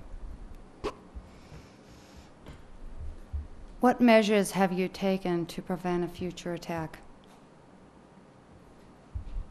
My dog is in the house. My dog doesn't go out unless she's on a harness or a leash, and she's properly secured. She doesn't go in or out of a car unless she's properly secured. There's been, she's never, ever, ever been aggressive to another dog. With the second dog was aggressive to her first. That was also admitted to me by the second victim, that my dogs went by her, never even looked at her. It wasn't until her dog turned around and started barking when she stopped, when the whole incident took place. And she was bit by the first dog. On May 22nd of 2014, was your dog licensed with the town of Wareham for the year of 2014 and properly vaccinated? And did you provide proof today of that? All you have to do is look at your record. She is properly licensed and vaccinated. No further questions. Questions from the board for the witness. Start with Mr. Tropiano. Okay, I'm not sure I have a question. I just think I'm sort of want to say a couple of things. Is that appropriate yet? Or should I- No, you might want to hold those to the deliberative I'll hold portion. Ms. Whiteside. At the time of the first attack, who was living in your home? My husband was living there. And that was the only other person living in the home? No, my kids. Could you tell me how many people that was? 4 other people. Okay, so your husband, yourself, and 4 children? 3 kids. 3 kids, okay. Can you tell me how many people were living in the home at the time of the second attack?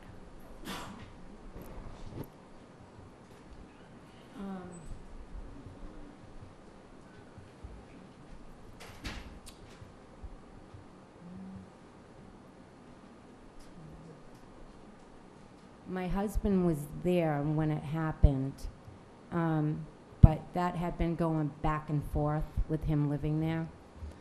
And at the time it happened, he was living there, and my kids were also living there. But it And- was right after that, he was not living there ever again. Can you tell me, when you say their kids, are they over 10 years old? Yeah, my youngest son is 17. Okay, thank you. And you mentioned grandchildren. Did the grandchildren live with you? No. And you mentioned, I guess, your mom's dogs, the Cavalier, whatever they are. They have she has Cavalier King Charles Spaniels. And does she bring those to your home, or do you take? I the- have brought my dogs to her home. So, and are there 2 dogs living at your home? My daughter's dog is sometimes there and sometimes with her. She goes back and forth with it, but she doesn't live in Wareham. Thank you. Mr. Titlebaum? Yes, you testified just a minute ago that you felt that the animal control officer was out to get you. Absolutely. Are you aware that under General Laws, Chapter 140, which is basically the Massachusetts dog law, she could have come in here seeking to euthanize the dog? I believe she is. I believe that was one of the, what was it, humane? Well, let me go back.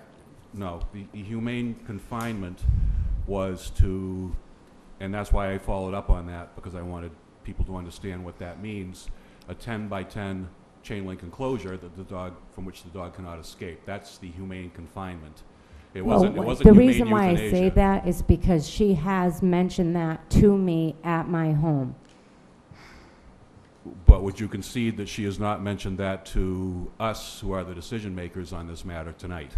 Yes. And would you agree that she has offered various conditions that she believes are necessary to protect the public safety in this regard? Yes. No further questions? All right. Do you have any more witnesses or documents that you'd like to present? I do not. All right. I'll ask for closing statements from each party. Ms. Biasucci, you'll go first, and then... I've Yeah. already said everything I want to say. All right. Thank you. And do you wish to offer a closing statement? Just summarize. I, Wareham Animal Control Officer Gorvet Dell of the Wareham Police Department, request that the dog Hazel, owned and cared for by Mary Bisucci, be deemed a dangerous dog per Mass General Law, Chapter 140, Section 157. I further request that the hearing authority order incorporate by reference, as per the statute, the following: the dog be humanely restrained, the dog be confined outdoors in a securely enclosed and locked pen, that when the dog is removed from the premises of the owner, the dog shall be securely and humanely muzzled and restrained with a chain or tethering device not to exceed 3 feet in length, that the owner provide proof of insurance coverage for the dog, and that the owner provide animal control with information by which the dog may be identified throughout its lifetime. Okay, thank you. What I'll do is I'll ask for a motion to close the evidentiary hearing. I'll make a few remarks, and then I'll hand the gavel back to Mr. Chairman. Move we close the hearing. Aye. Opposed, abstained, 400. We'll get the, Members of the board, just a few brief remarks. The evidentiary portion of the hearing is closed. It now falls to you to make a decision based on the evidence that you've heard and seen tonight as to whether the dog in question is dangerous.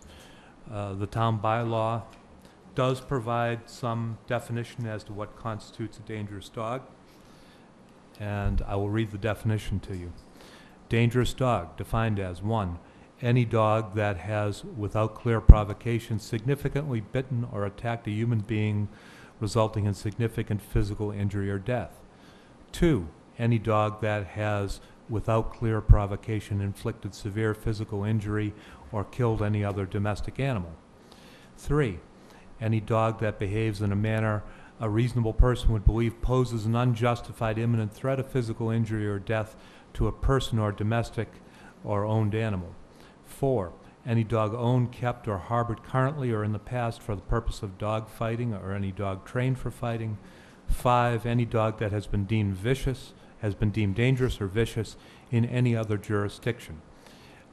Those are, I believe the phrase is disjunctive rather than conjunctive requirements. In other words, any one of those satisfies the definition of dangerous dog. You do not have to meet more than one of them in order to make a finding. At this point, you have the option of taking the evidence under advisement and reviewing it and coming back at a subsequent properly posted public meeting, of course, to discuss your findings and take a vote. You could, or in the alternative tonight, you could make findings and make a decision. I recommend that should you make a decision, that first you vote specific findings as to the facts that you found credible, and then having voted such facts, then vote on a disposition. That's my advice. Mr. Tropiano? All right, so I've listened to all the testimony from both sides, and I find the dog to be extremely aggressive, and I find it to have escalating its aggression, meaning that I think that it's on an upward trend, not a downward trend, and I think this is something that happens with animals quite often. Once they do something, they tend to do it more aggressively. I didn't find that your argument that the dog officer was using this to promote a bylaw very credible. In fact, I don't know why you would have been the one singled out to promote a bylaw, and I'm not sure that it would even be necessary Well, I for just that to read take an place. article Excuse me, about the it. hearing's over. after it happened. I also don't find the argument that the dog didn't attack a human being or a child or doesn't as to not being aggressive. Just because it attacks another dog, that's aggressive. If it hurts another animal, that's aggressive. The animal is as important in a certain way as the child. You can't limit the damages to just human beings. I don't find that. I also find that from the hearing that barking at another dog is not enough for a dog to turn and attack. I heard that as part of the evidence, that the dog turned and attacked because the dog barked. Barking is not enough. As with us and human beings, if somebody calls me a name, I don't have the right to go and beat them up. I don't have the right to injure them in any form or another because they call me a name. I don't expect the dog to You're not act a any dog. different. Now, dogs are not humans, and they have different category of issues, and it's inherent in different breeds. Different breeds reflect different types of feelings about things and so on and so forth. But in my estimation, I find the dog to be aggressive, and in such would be willing to make a motion to find the dog on the basis of what I just said as a dangerous dog. For discussion, Mr. Titlebaum. Yes, for discussion, I would suggest that the finding of a dangerous dog be done in connection with the provisions of General Laws, Chapter 140, and the Wareham, what do we title this thing? Barking and Dangerous Dog Bylaw. I would love to add that. I would like to say, according to the provisions of the Wareham bylaw and Chapter 141, Section 157, that's how I've come to that conclusion. Okay? Do you want to modify your motion? I'm modifying the motion to include that. Mrs. Whiteside, do you want Are to you second it? re-seconding? Okay. Any other questions, discussion? Mrs. Whiteside? Is that working?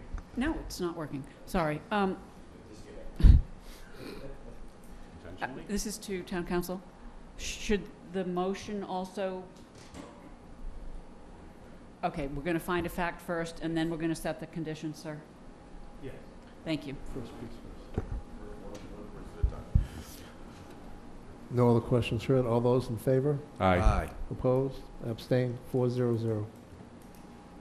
Okay. Next, Mr. Titlebaum, conditions? We heard from the animal control officer what she believes would be reasonable conditions to protect the public, and in this case, other dogs, from any further incidents. It is my advice to the board that we adopt those recommendations in the form of a motion imposing those conditions upon Mrs. Biasucci as the keeper of the dog. I would also personally, and before I make a motion, I'll just toss this up there for discussion. I am concerned, given that the dog has shown a propensity twice to escape its handlers to do damage, about making sure that the dog is properly muzzled, even while on the premises, when it's going from the house to the enclosure or from the house to the car. I think those are important conditions to add in addition to what the animal control officer is seeking. I've got two. I just have a question, because my understanding from what he said was that when it's off the premises. Going back to that, I asked counsel what state law said. I also asked if under our own bylaw we could impose different conditions, including more stringent conditions, which is essentially what's happening here, and he said that we could. The way the law works is that we have to at least hit the minimum standard of what the state requires, but typically you can go above and beyond that in terms of enforcement. So that's why I was trying to get that out there, so that people understood that we're not simply imposing these conditions pursuant to the state law, but also in connection with our authority under the Wareham law. Mr. Tropiano, you had your hand up? I did. I have one thing to say. Okay, as far as what we do, I guess I'm okay at this point with the conditions that she read. One, that it be humanely restrained, that it be penned in no less than a 10 by 10 enclosure, and that when it's off the property, it be muzzled and humanely restrained, no more than a 3-foot leash, and that she supply some control over that's actually the dog, meaning some method to track the dog, basically. Go ahead. I would prefer microchipping because under the state law, Microchipping's fine with me. I have no problem with that. Microchipping actually works pretty well, and they can scan them and so on. So I have no problems with that. I want you to know that I am very concerned that you have not shown the ability to take care of this situation, and that this could result in something much more devastating to everyone, including ourselves, in a future hearing, if this should occur again. I'm very concerned about it. I mean, very, very, very concerned. At some points, I found you to be a bit cavalier, even. No, you about, don't understand what but I've been through with all please, of it. your time is done. I found you to be a bit cavalier about Well, the I'm whole not. thing in what some of the testimony. And I'm really concerned, and I'm trying to tell you from me that if there's another incident and another dog is attacked, you will not like the result. I can tell you that right now. Not from me. I have just a couple questions. Our own bylaw has 4 feet for the actual leash rather than I was gonna 3. ask about that. And I was curious why we ended up with 3. And the other piece, the minimum of the enclosure is 10 by 10. Do we have a maximum of any kind? No, I don't. Or anything at all fitting certain property line? 10 by 10 for a dog that's very active is a small enclosure, obviously. Well, if this is the minimum, just I can answer these things, having Go ahead, Mr. studied Titlebaum. this issue extensively and having some renown as a dog lawyer. We always knew you were a dog lawyer. There you go. Again, the 10 by 10 is the minimum enclosure. It's, we could sit here and put on our PETA hats and say that's not big enough. However, there are cost considerations along with these matters as well. So this is what the state has sought as a balance to that issue. I can tell you that in the process of drafting this dog bylaw, those of us on the dog bylaw study committee wrestled quite a bit with the issue of the length of a leash.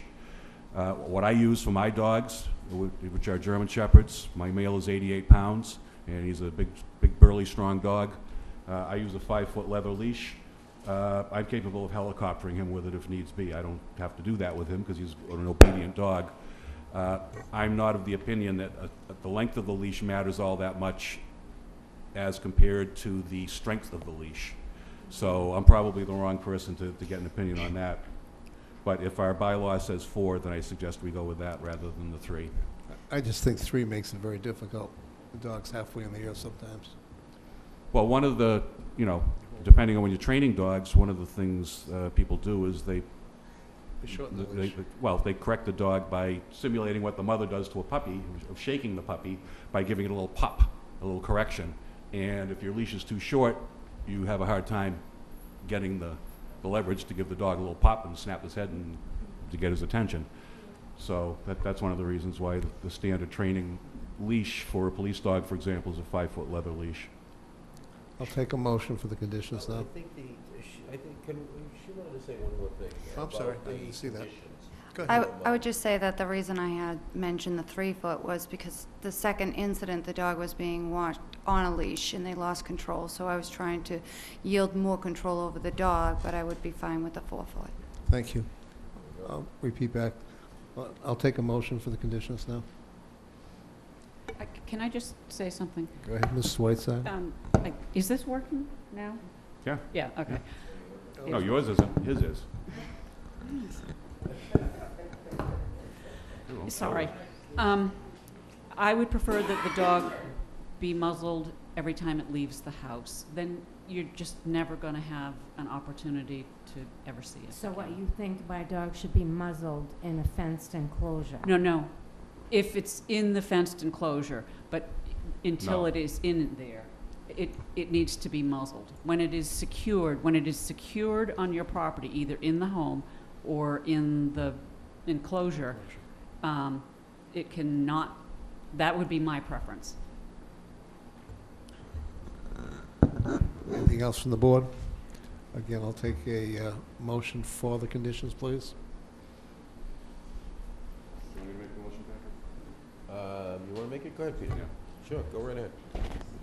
Okay, I move that the Town of Wareham Board of Selectmen issue the following order to Mrs. Biasucci regarding the keeping of the dog following the finding of dangerousness. The first condition is that the dog be humanely contained in a secure enclosure made out of suitable materials to so contain the dog, no smaller than 10 feet by 10 feet. I also, to that, the second condition is that at all times off premises and when being brought from the house to the enclosure or from the house to a vehicle on premises, the dog shall be muzzled.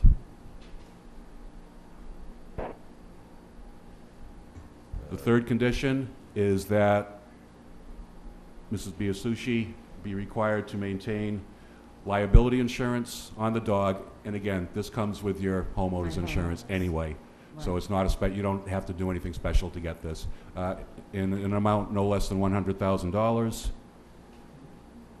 And I believe the fourth was that the dog be microchipped. And I'll pause in the middle of the motion to ask the animal control officer when you would advise these conditions be met. I think we logically have to give Mrs. Biasucci a little time. Peter, leash also. Leash length. Right, leash as well. And also that the dog, when brought out of the house or out of the enclosure, be kept on a 4-foot leash. Can we put the muzzling as an immediate order and that we can work with her on the other items? And give her 14 days?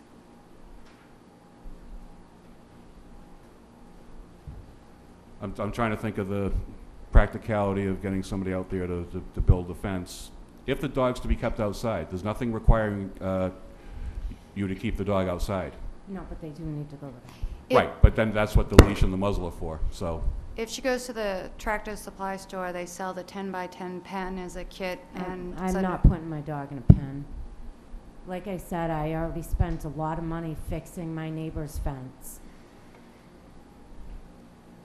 Well, these are the conditions that are about to be imposed in order for you to keep the dog, so. No, I won't put it in a pen. I'm gonna finish fencing it off, but I do need a little time. I probably could have spent what I spent fixing their fence to finish fencing it off. Okay, so I guess what you're telling us then is that you're gonna keep the dog in the house and just bring it out to do its business on the leash with the muzzle until such time as you have the fencing built that's sufficient to contain the dog? Correct. Okay, that's fine. Let's give her 30 days to get the enclosure. I think that's reasonable. the muzzling and the short leash would be immediate, and Right. then the enclosure and the microchipping would, 30 days or less. Is that your motion, Mr. Titlebaum? That's the motion. Ask for a second. Any questions from the board? None heard, all in favor? Aye. Opposed, abstained, 400. Thank you all. Thank you. Thank you. We'll take a 5-minute break. I'm sure everybody needs a bathroom break or something, then we'll come back.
All right. Are we back? Back to citizens. All right. All right, we're back to citizens' participation. All right. On the left side. Left side, woman in young the lady. polka dot dress. Remind them of I'm that. not picking you, dear, till the end. Yeah, I just want to remind everybody that the citizens' participation works like this. You have 5 minutes in which to say what you want to say, okay? We may or may not say anything to you, but we always want you to write it in the book over there, okay, when you're done, okay? I appreciate that. Go ahead, ma'am, thank you. Okay. My name is Diane Yarrington. I live on 24th Street in Onset, and I have been a resident over in Onset for over 50 years. Couple of issues. One goes to the issue of no trash barrels on the beach.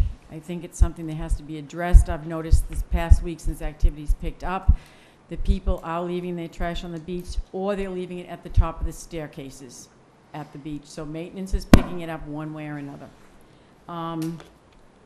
The other thing that I want to talk about, and I think it's a safety issue in the village of Onset, and I've contacted the municipal maintenance regarding this, and I also contacted the town manager about this. We are missing so many streetlights in Onset. It's a disgrace. It's awful. I mean, you can't walk around the beach after dark. The streetlights are gone, and it's very discouraging being a taxpayer and reading in the paper that you people are looking to impose a higher tax rate on people that don't live here year-round at a higher rate than the people that do live here year-round. We get no services in Onset, none at all. There's nothing, I mean, I shouldn't say no service. The people that come here for the summer, we don't use the schools, plowing, all that stuff. And I understand that all goes on in a town, but in all honesty, we need some streetlights over there. It's very discouraging to come through Onset Wareham Center and see everything picture perfect. And the roads in Onset, and Susan Gifford needs to address with the state, or someone needs to do with the federal government. The roads in Onset have been paved since the 1970s. They're a disgrace. Someone's going to get killed walking up and down some of these streets. They're a disgrace. 4th Street in Onset is an absolute, there are potholes all the way up the road. So the street lights, I'd like someone to get with Susan Gifford and talk to her. I know this money doesn't come from town meeting money. I know it comes from grants, and it comes from the federal and the state government, and we should be able to get some money, I would think, in Onset to pave some roads over there. The other thing I want to talk about, and this is only going to take a minute, has to do with the parking. And I thought the article in the paper last week was a little bit confusing as to how it was going to work in the Shell Point area with stickers and so forth. But I'll wait till that all comes out in the wash. But I want to say something. The parking isn't being enforced now the way it is. On Onset Ave in downtown Onset, across from Mark Anthony's and Nana's Ice Cream and all that area there, it's a 2-hour parking from May till September. There is a Lincoln Town Car that is parked 3 spaces up. And I talk to the lieutenant, I call him almost every day about this town car. It's parked there every day, all day long. It's not towed, it's not ticketed. They don't know who it belongs to because it's registered to a business. They can't take one car and enforce the parking regulation with this car. If my car was parked up there, trust me, it would be towed or ticketed. And I told him today that I was coming here tonight. I want this situation straightened out. It's awful. If you can't take care of one car, how do you expect to enforce an entire sticker program over in Shell Point and Onset? I don't understand it. I told him I have all the time in the world to walk up in Onset Center, to drive through Onset Center. I want this situation with this car taken care of. And I told him that today. And I would think that you people have some jurisdiction over Lieutenant Wojak to get this situation straightened out. Thank you. Thank you. Okay. Could you write it in the book, please? I All those will, things so we know. Give us an email or Susan contact. Gifford, I don't know if she has office hours or if she comes to these meetings she or, does. Not to the meeting, she has office hours on Main Street. okay. Thank Yeah, you very much. if you go to Wareham Village Soup, the Wareham Week online. Yep, I get that. Her office hours are usually announced a couple of days in advance when she's in the district and when she's going to be there. And she is the correct person to talk to about the roads and things? She's the Well- correct person to talk to about what we get from the state in terms of what we call Chapter 90 money, which is the law that the state funnels money to us to fix highways. I can tell you that. We don't want to go there. Yeah, well, we can briefly go there. No. I got, you don't have to go there We don't because have I to. already got the We're not figures going and there. everything of the money that you got for this year and where it's being spent. I already got that from municipal maintenance. Okay. But the streetlights are another issue, and I think that we deserve to have some streetlights in Onset. I really do. Because I would say that 50% of them don't work. Okay, write him in the book, please, thank you. Thank you. Who's next? Oh. Gentlemen, on the right side? You right in front. Come on up. All right, your left. Come on down. Take your time. Come on down, I shall. You're the next contestant on The Price is Right here. Thank you. Should take me a few minutes to get squared away here. Okay, make sure you pull that microphone up to you, okay? I shall. I've met most of the board There you go. before. I have been here before. My name is Paul Delorier. I'm from 22 11th Street in Onset. Mr. Sullivan and I are longtime friends. My problem is an ongoing problem. It's the beach on 22 on East Boulevard. It used to be a very pristine beach, maybe insignificant as far as other beaches are concerned, but it has been totally ignored over the past 4, 5, 6, 7, 10 years. It has been ruined since a project was implemented, I believe to eliminate the sewer problem or to the water problem that's in the trailer park. When they did that, they created more of a problem than they had anticipated, I believe. When they first put it in, they put in a 8 to 10 foot dry well, which it took us 2 years to get them to cover up as a safety issue. The first board didn't deem that as a safety issue. We kept harping on it, and they finally did fill the whole thing in. I have talked to Mr. Sullivan. I have talked to the Conservation Committee. I've talked, as I said, and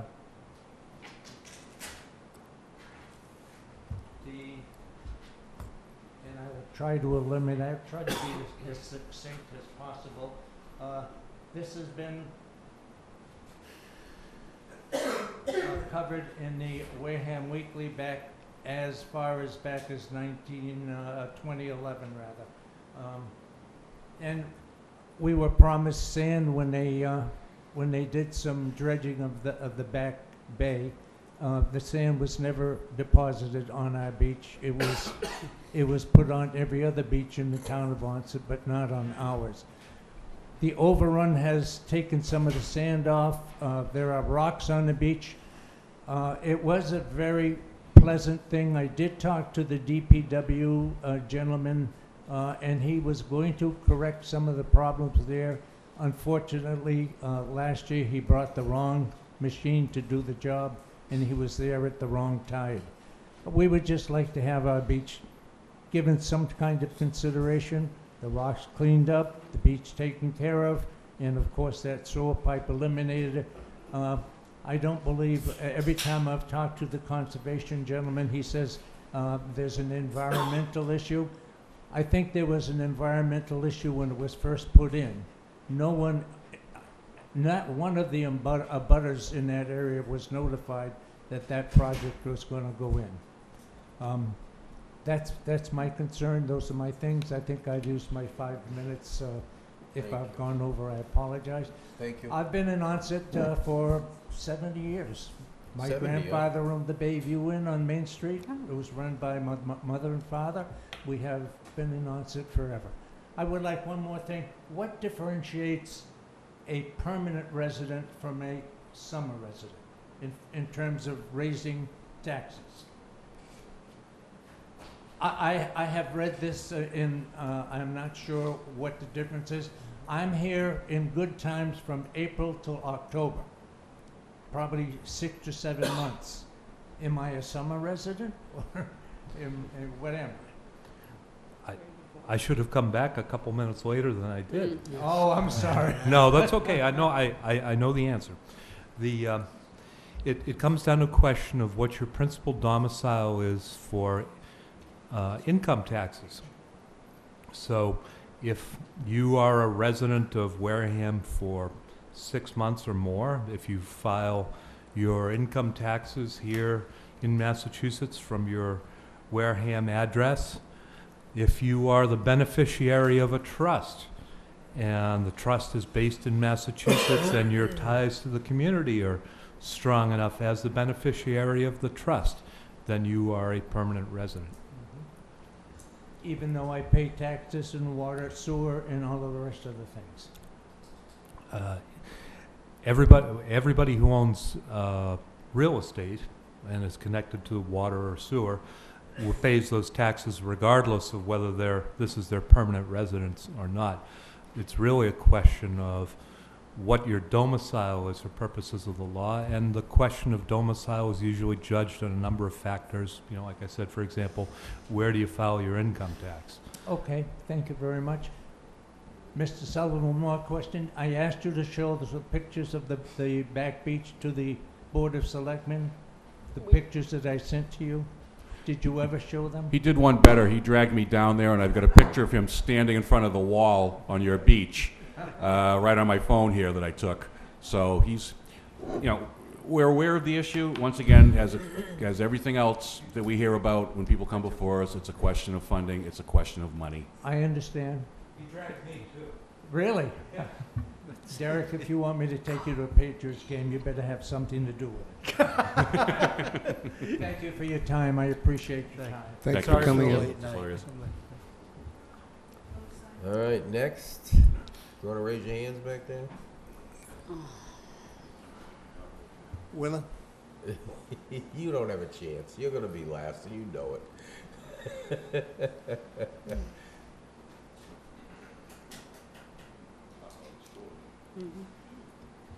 Hello.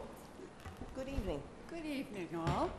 Priscilla Porter. I'm the president of the Friends of the Wareham Free Library. I have some questions, and I thought I would get an answer today. When I was at the library, I was unable to. My question, with the budget as it is, I would like to know when the main library is going to be open.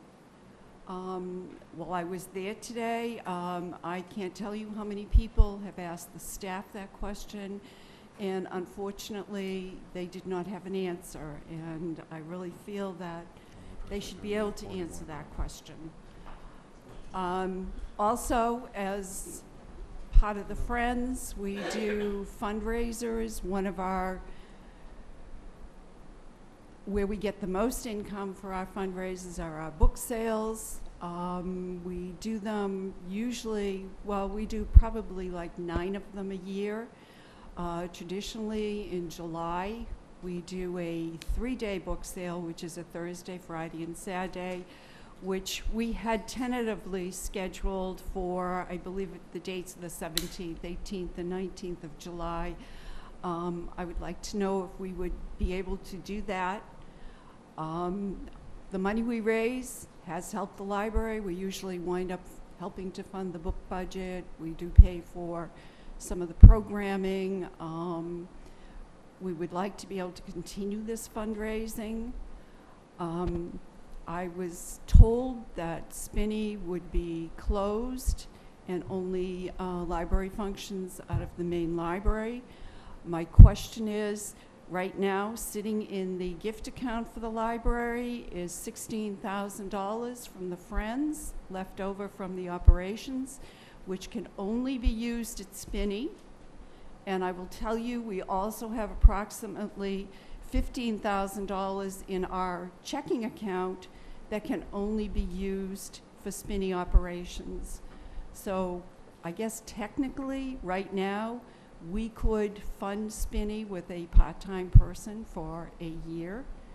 I just want to make that known.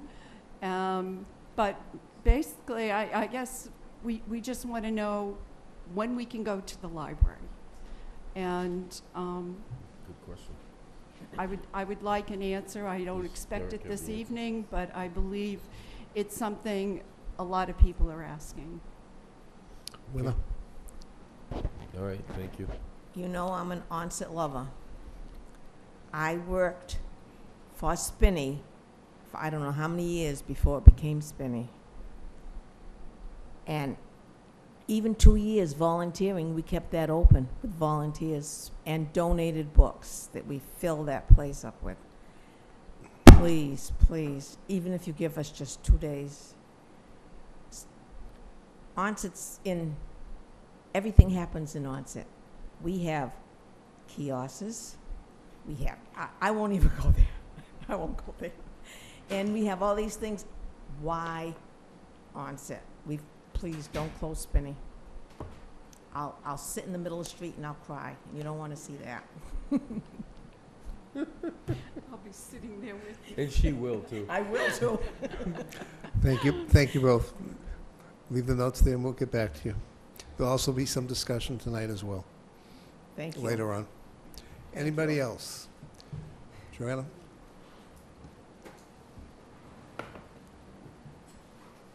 I'm not going home tonight. No, you're not.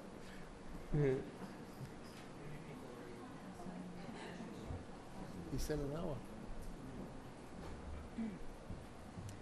Hi, I'm Jonna Fredrickson, and I am a Board of Trustee member with the library, as y'all know, and thank you for listening to me tonight. I have no comments about the override not passing. I'm sorry it didn't, but I absolutely understand having to work within the parameters of the budget that passed. I absolutely have no problems with that. What I do have is questions about how, within those parameters of the money that has been allocated for the library, how that is spent, and how the information as to what plans are going to be put in place in another week, why that is not information that has been given to the people that it really mostly affects, at least in the running of the library, which is the members of the Board of Trustees and the staff, and especially obviously the director. We have been appointed by this board or hired by people who were on this board previously to do the best we can to serve the residents of Wareham through offering library services. And I know everyone on this board appreciates that. But I do think as really a step of common courtesy and to allow us to not be in the position where we're being asked by not only patrons but people from the press for answers that we can't give them, and we don't want to put forth something that isn't true. And what we'd really like is to know what we need to say, and to have it done in a way that is respectful of the service that the staff has put in and all of the energy and time that has gone into planning the best we can. So that's it. Thank you. Thank you. Mrs. Slavin. He said he's not going home tonight. You thought I would give up and go home. Oh, God, no. We all know better. 5-minute rule. I understand. Aaron explained that ahead of time. It's now clicking. Go. Okay. Oh. Have we ever completed the title search to the Parker Mill Dam? We have a CPA grant request that has come before us, and the last reason we did not carry it forward was we didn't have confirmation of ownership. I know no answer tonight, but if you have it, I'll take it. Why don't you finish up and then we can... Okay, 2. What's the status of the master plan committee? Number 3, Alan mentioned the Wareham Historical Society Fair on July 4th. Just to say that there is a $3 admission fee for the green, but it also includes tours for the fairing in Kendrick. Last weekend when we were down there at Bessie Park, we had 150 people go through the Kendrick Museum. So I just want to let people know it's open again July 4th from 10 to 1. Another one. I see you have stormwater update on your plan. We have 900 stormwater drains in the town of Wareham. This new rule says we have to monitor 25% of them. That's a lot. And last but not least, We're going to take care of that. Tempest Knob Terrace. There is no porta potty there this year. There is a there's a structure where it used to be. I was down there watering the garden, and these 3 men came up with their boat, put their money in their little box, and said, I don't know what I'm paying for. I don't have a porta potty. We don't have a trash bag. And the man says, "Oh, I have to go to the bathroom." Well, he walked up to this three-sided structure that exists there. When I walked by after him, there was a puddle. I don't think it's fair that we can't provide a porta potty for the people who pay $50 to, $5 a day or $50 for a license to park their car at this facility, that we can't afford a porta potty. It's my understanding we don't even have one at Little Harbor anymore, which means a lot of people have to go wading up to their waist unless they want to go home while they're at the beach. And is it possible to put a sign saying trash in, carry out? Because when I was working there was a whole pile of trash that was left on the top of the boat ramp. Am I 5 minutes up? Yes. I will only answer one thing I Actually, you have usually about don't. a minute left. Can you ask the people to stop stealing our signs? Well, We honestly cannot afford to keep on replacing the signs. If we put them up, they get taken down. At some point, I'll be honest, yeah, there's a saturation point where we can't do it anymore. Maybe we And put up that's in 8 feet? Onset, Swiss Beach, anywhere, Rich. Mr. Bowen, you want to answer the one you had early? Sure. I've been reviewing documents with GAF engineering as to ownership issues, street acceptance issues, and without establishing a firm percentage, which is something that will have to be settled by negotiation with the other principal landowner, I can tell you that the town does have ownership interests in a percentage of the dam, so that if there is, and I use the phrase guardedly, free money available, you would probably do well to avail yourselves of that free money if you want to maintain at least our portion of the dam. The question of whether it's really free and whether we can afford whatever obligation we may have is a policy question for minds greater than the legal one. Thank you. Mr. Titlebaum, you wanted a quick answer there? Yeah, just as far as porta potties go, I can tell you that historically at Tempest Knob, there weren't any, and people used to avail themselves of my yard to relieve themselves. I've seen, they did it, they squatted in front of me, I've seen it, and I complained know. about it years ago, and the porta So it potty came up probably- and stop hiding your head, Judy. It was horrible. Well, you know, before I installed German Shepherds there, I probably gave them a place to go. Now that the dogs are there, of course, people don't come over the fence, so. Porta potties cost money, we have no money. Yeah, I mean, Please that's really, conclude that. that's what you're gonna hear repeatedly from this board going forward on many issues. I hear that, but we charge for parking in that facility. Can't some of that funds be used to pay the $200 a month for porta potty? No. Put your questions on the logbook. I will put them over there. Just that Thank I'm- you.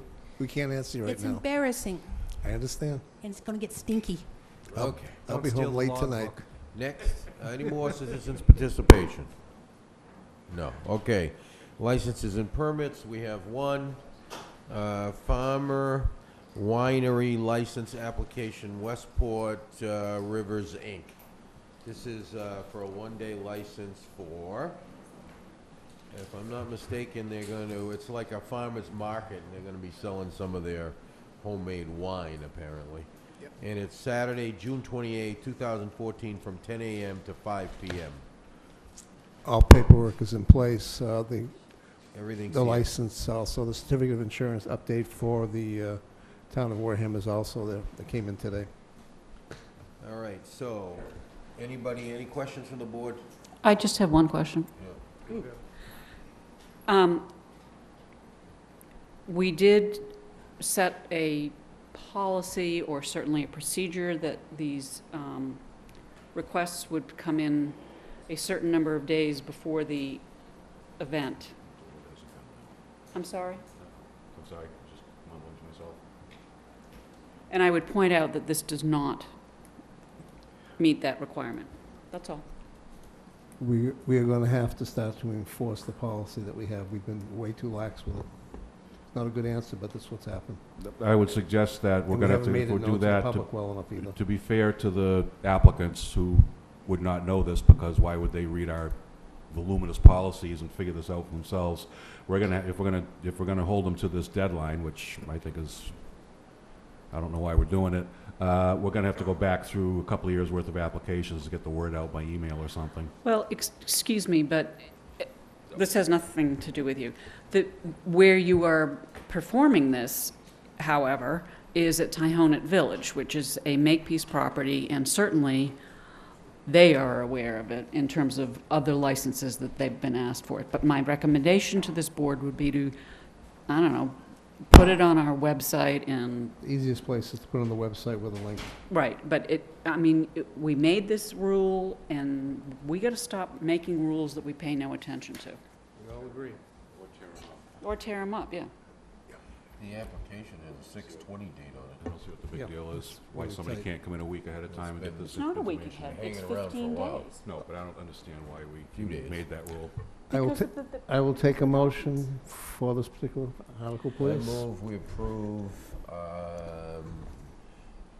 Westport Rivers, Inc., 417 Hicks Bridge Road, Westport, Mass., for a one-day wine and malt beverage license on Saturday, June 28, 2014, from 10 to 5 p.m.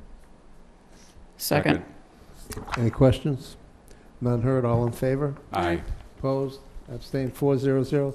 You should be able to pick up your paperwork tomorrow at the Thank you Selectmen's very office. Sorry for the delay. Yes, thank you for hanging in there. And no more yawning, Caitlin. But now you know all about dog hearings. I have an appointment here, but it's not on the agenda. Oh, it is, we missed it, okay. All right, Number 5. I have one appointment, William McCusker, is he here? No. I move we appoint William McCusker McCusker.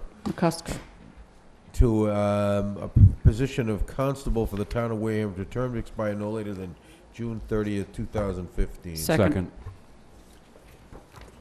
Any questions, sir? Motion by Mr. Tropiano. Who was the second by? You both for the same time? Yeah, give it Tie. to Judy, how about that? We'll give that to Judy then. All those in favor? Aye. Opposed? Abstained? 400. I'd All like right, to move over discussion, to oh yeah, you wanna number go down to stormwater update? H to get Mr. Come on Bernard up. out of here. It's a long day. And then Stormwater I'd update. like to go over to number 9A for Mr.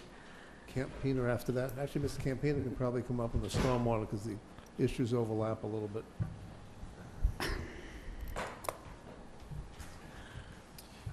I had scheduled this because we have that MS4 regulation that's coming up that requires us to go through so many stormwater units in the town and everything else. And of course, this is another one of those state and federal mandates with no funding to us per se. And we will get into that in a few minutes too. Go ahead, David. Tell us where we're at. Okay, I got a short statement here attached. You guys all have a packet. It's the MS4 general permit annual report, year 11. In this report, you will see what the engineer suggests for our next filing, year 12. These suggestions do not solely rely on the efforts of municipal maintenance department, but require other departments to participate as well: conservation, planning, board of health, and the town administrator. The town has approximately 2,340 catch basins. These catch basins should be cleaned twice a year according to the regulations. Municipal maintenance was only able to clean about 200 of these during year 11. Hiring a subcontractor to do the cleaning costs the town approximately $40,000 to $50,000 annually to do that. There's also suggesting a training for employees, stenciling 30 storm drains for year 12, hold a stormwater committee meeting, and we need to update a bylaw to include stormwater. That's a basic statement of what we have going on now. I mean, we can adhere. I got a guy here with me. He's been doing some work with us too to try to comply with these regulations.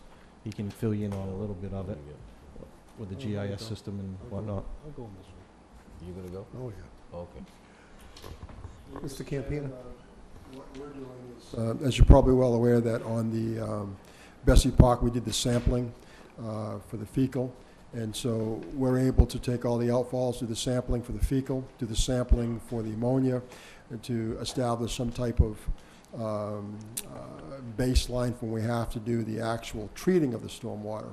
So we're doing the GIS program. We're doing all our catch basins, lines, the whole 9 yards. So we're also going to include the outfalls, the locations of the outfalls. put assets, and we'll record all the recordings of those annulates, whether they be ammonia or whether they be fecal. And then that'll address the efforts of the town for the EPA in pertaining to MS4. So we're moving forward on that as we speak, and so we'll continue that with the board's direction. So that's what we're trying to do now. All right. On one piece here, we have the update bylaw to include stormwater. What I would suggest is that either if you do it together or separately, you need to go before the planning board, because all zoning bylaws go through the planning board and normally to town meeting. In other words, we would not write it as a board of selectmen, neither would you. It should come through the planning board, so. Yeah, I believe in You need to that. get on the agenda ASAP, because. Yeah, I believe in that packet has the who's responsible for what activity, and it does say the planning board is. We do have money something. available through SERPED grants for them to help write this, so I would suggest you get before them as soon as possible. The other piece here, we've been talking for a while about mandates and how they're partially funded, not funded. I made the comment before, I'm gonna make it now, I'm gonna ask a motion from the board even, that we do not go ahead and do what they want us to do because they're not funding it. It's time that this board says no. We're gonna spend $40,000-$50,000. I know one town a year or two ago told the state no, and they got fined $1,500 versus spending about $100,000. It's at the point now where it's time to say, you want us to do this? Fine, pay us to do it, or tell us what we don't have to mandate, what we don't have to enforce anymore. I'll second your motion. So I would like someone to make the motion. Oh, I make a motion that we do not proceed with, what is it, M4 or whatever it is? MS4 regulations. MS4 regulations. Second. Unless they fund the regulations. Unless the state funds it. Second. Mr. Or Titlebaum. federal government. Mr. Titlebaum. I just did some quick math here. If we have 2,340 catch basins, and we're cleaning 200 a year, and we're supposed to be doing 2,340 catch basins twice a year, right now we are complying at a rate of 4.27%. I would suggest that we show a good faith effort to comply with the federal mandates by increasing our percentage to 4.28%. No. I understand, but I think it's time that it's time we say no. It's time we say no. Yeah, We, it really look, is. we have no money, and there isn't any to do this, and you got too many other things to do, and when they write us a check, we'll be happy to take care of it. I disagree with a little bit there, because this is about a clean environment and clean swimming, and to me I think we should be trying the best we can and to do this and not just say heck with it. And I don't know about the Chapter 90 restrictions. It's about money. It's not. But if you say no to them, can they pull back our Chapter 90 funding also? You say We'll no have the to state. see we'll have to We'll ask. find out. We'll have to, but the board needs to make a stand, and we're making it now. Your Chapter 90 money, you have the woman here complaining about 1970 roads in Onset. The state government basically votes for $300 million. The governor decides to give us 150 to 200, holds the other back. It's been 2 years, and it's going to happen again this year. So every year, you guys are behind a year to 2 years worth of work. After a 5-year period, you're 10 years behind. They're not helping us. If you sit there and continue to say, well, we should do this, we should do that, we're enabling them to continue playing the game with the towns, and the towns can't afford it anymore. It's time to say no. None of us here have any problem making the water clean and everything else, but the state and federal government have to step up to help do it. We can't do it on our own. We have no money. We're at a point now where we're at bare bones level. We start to do this and that, it could tip us over the edge where we fail. And I'm not sitting on this board to fail and to spend people's money when I know we don't have it. So The we need AG to make a stand. The AG told us that if you don't have the money, don't fund it. Pretty clear, right? Am I right? They basically said if you don't have the money, don't fund it. Not the AG, but the DOR. DOR. So if you don't have the money, don't fund it. That's what they told us. And so we're making the stand right now. And we're going to, I'm telling you, in my estimate, after what happened in the referendum, we are on a downward spiral to receivership. No question asked about it. It's going to happen. But I'm not going to be there at the end when they finally come in and say, well, but you spent money when you didn't have it to fund. And I'm not going to do it, because I want to sit there at the end when I sit there and I look in their face and say, we did exactly what you told us. We didn't fund anything, yet we're still here in this position. And it's nothing to do with you or your department. Nothing to Just do so with you at all. understand. Matter of fact, we love what you do. You're doing a lot more than you should be able to do with what you I have. don't know how you do what you do with what you have. I was going to say, this is actually taking that burden off of you.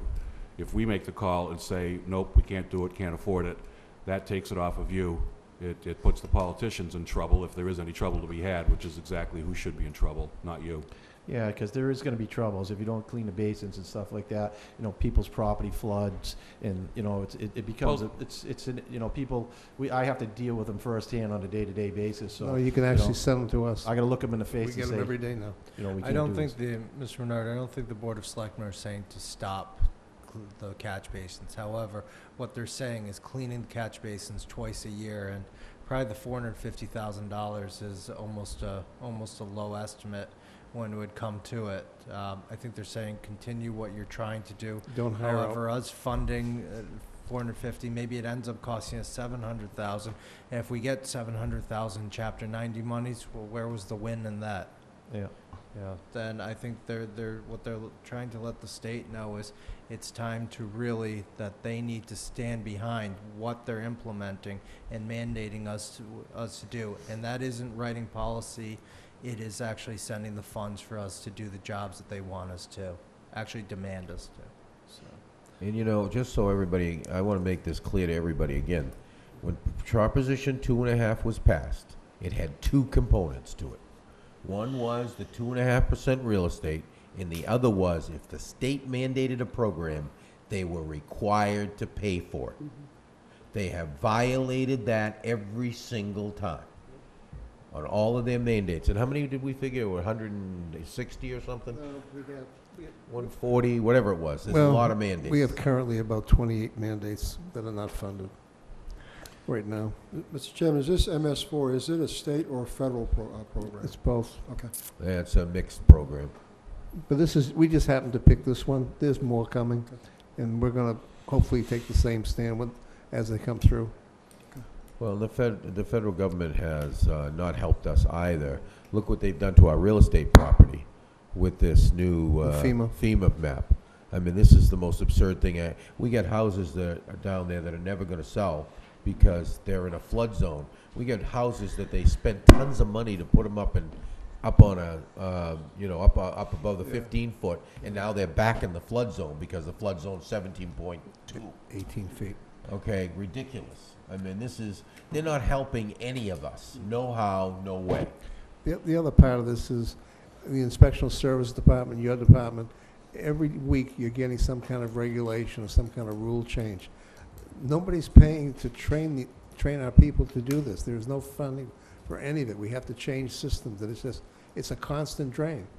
So even though it's not a mandate, it's just every time the state or the federal government decides to change something, it costs money, but it's not coming to us.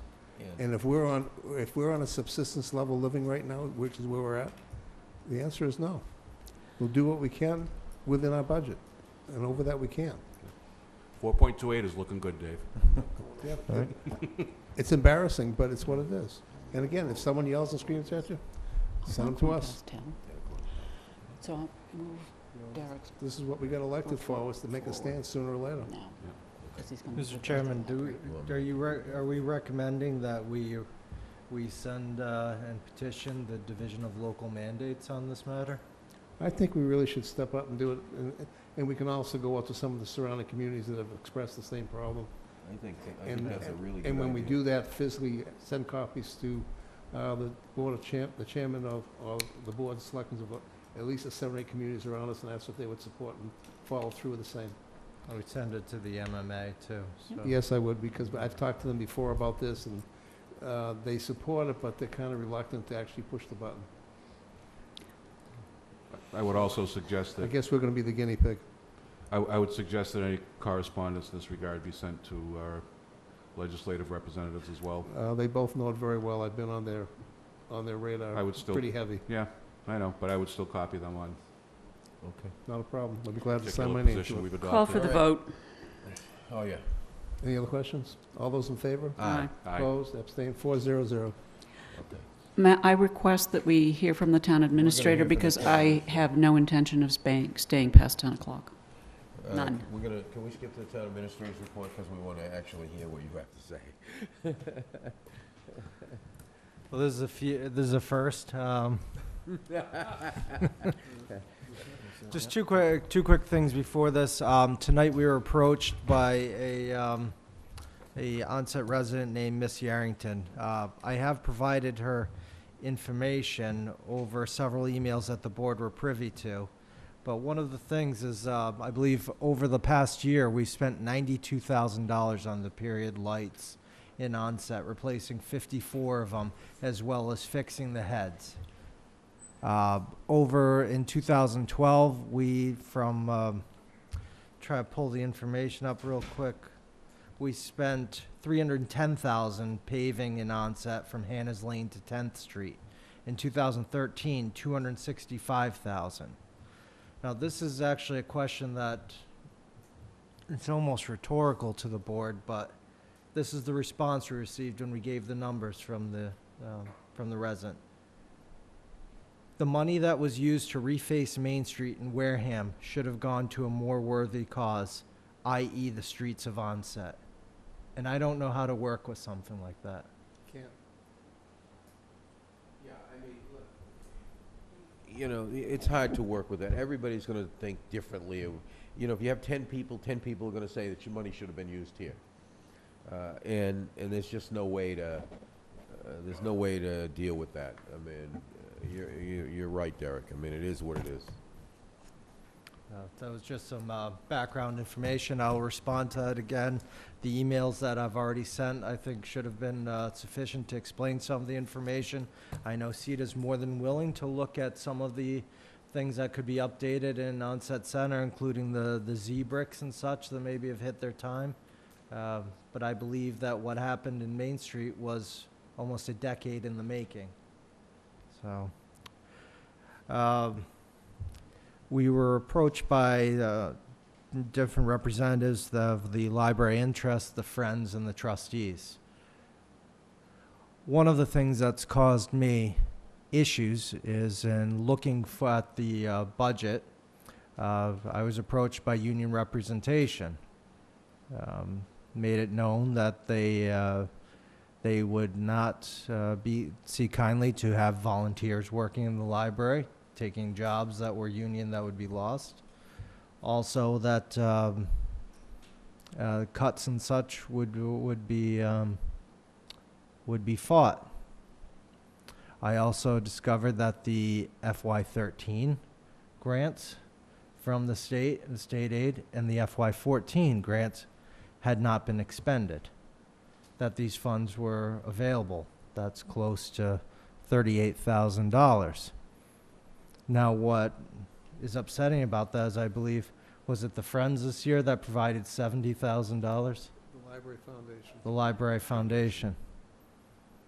They would have only needed to use approximately $32,000, and then they could have funded something in FY15 to help.